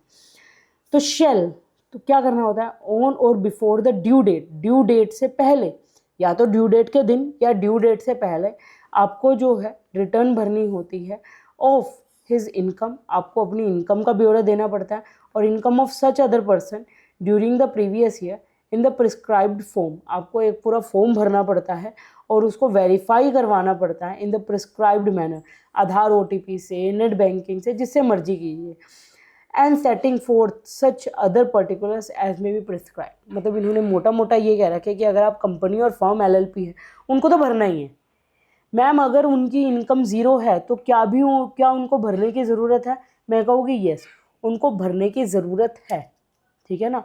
अगर उनकी इनकम नील भी होती है कंपनी की, फर्म की, LLP की, तब भी उनको भरने की ज़रूरत है। 139(1) के अंदर उनके लिए तो कंपल्सन है। लेकिन हम लोगों के ऊपर, अभी मैं इंडिविजुअल का ही केस लूँगी क्योंकि हमारे आसपास जब आप लोग अपना काम करने लगोगे तो आपके आसपास सबसे ज़्यादा इंडिविजुअल ही होंगे।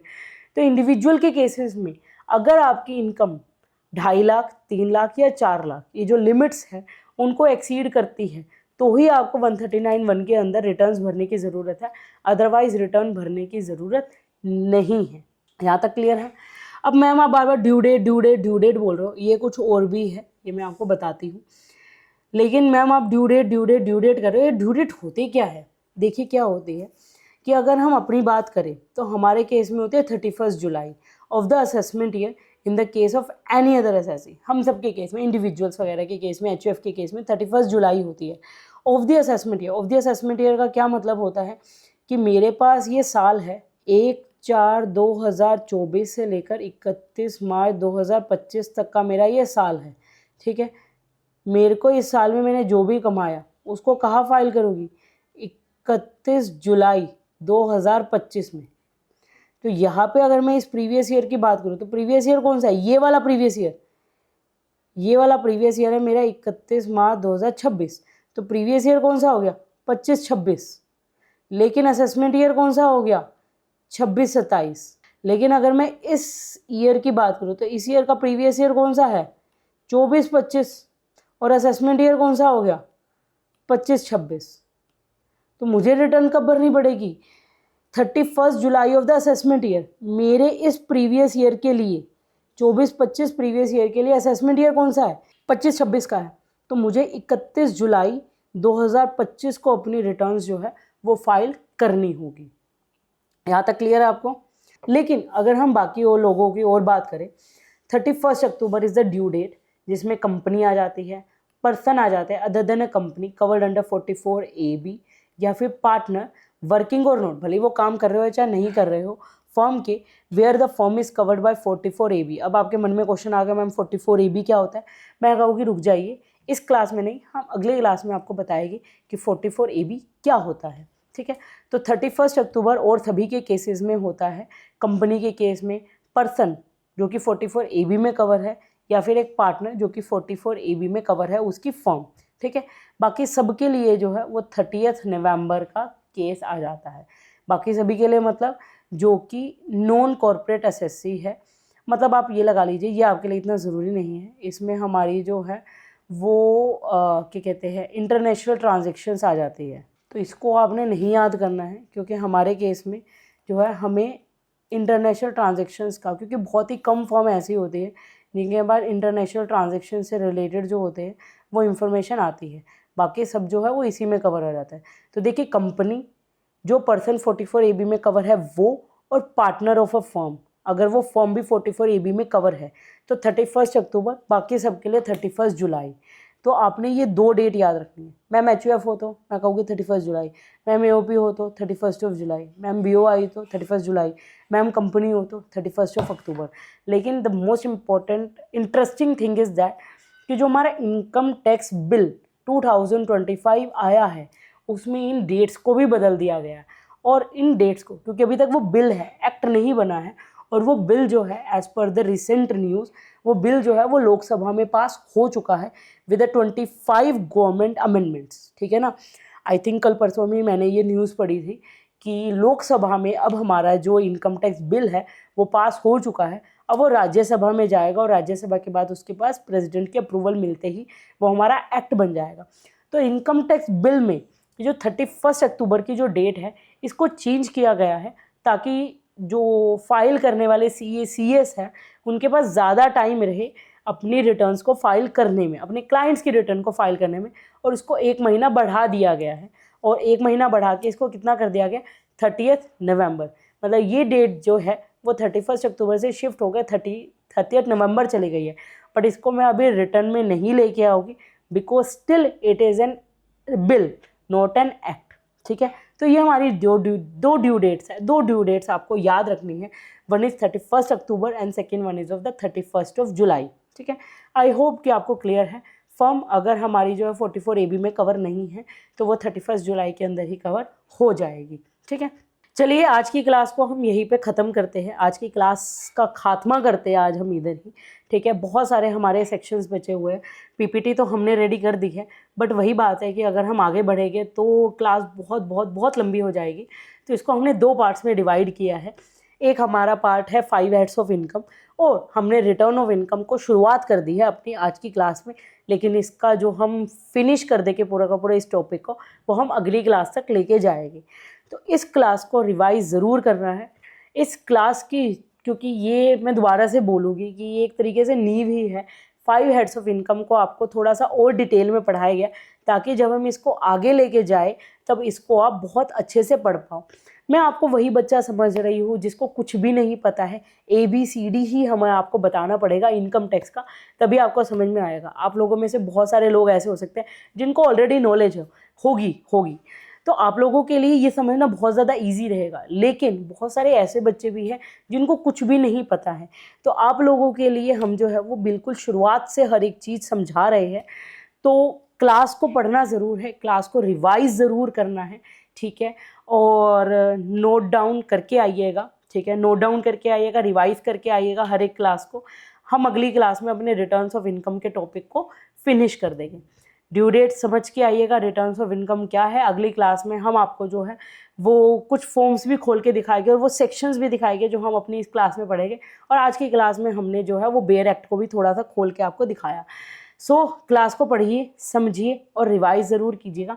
इसी के साथ मैं CA दीपिका बंसल फ्रॉम शार्पअप आप लोगों से विदा लेती हूँ और उम्मीद करती हूँ कि आप अगली क्लास में सब कुछ रिवाइज ज़रूर करके आएंगे। चलिए, सो मिलते हैं अगली क्लास में, तब तक के लिए बाय बाय।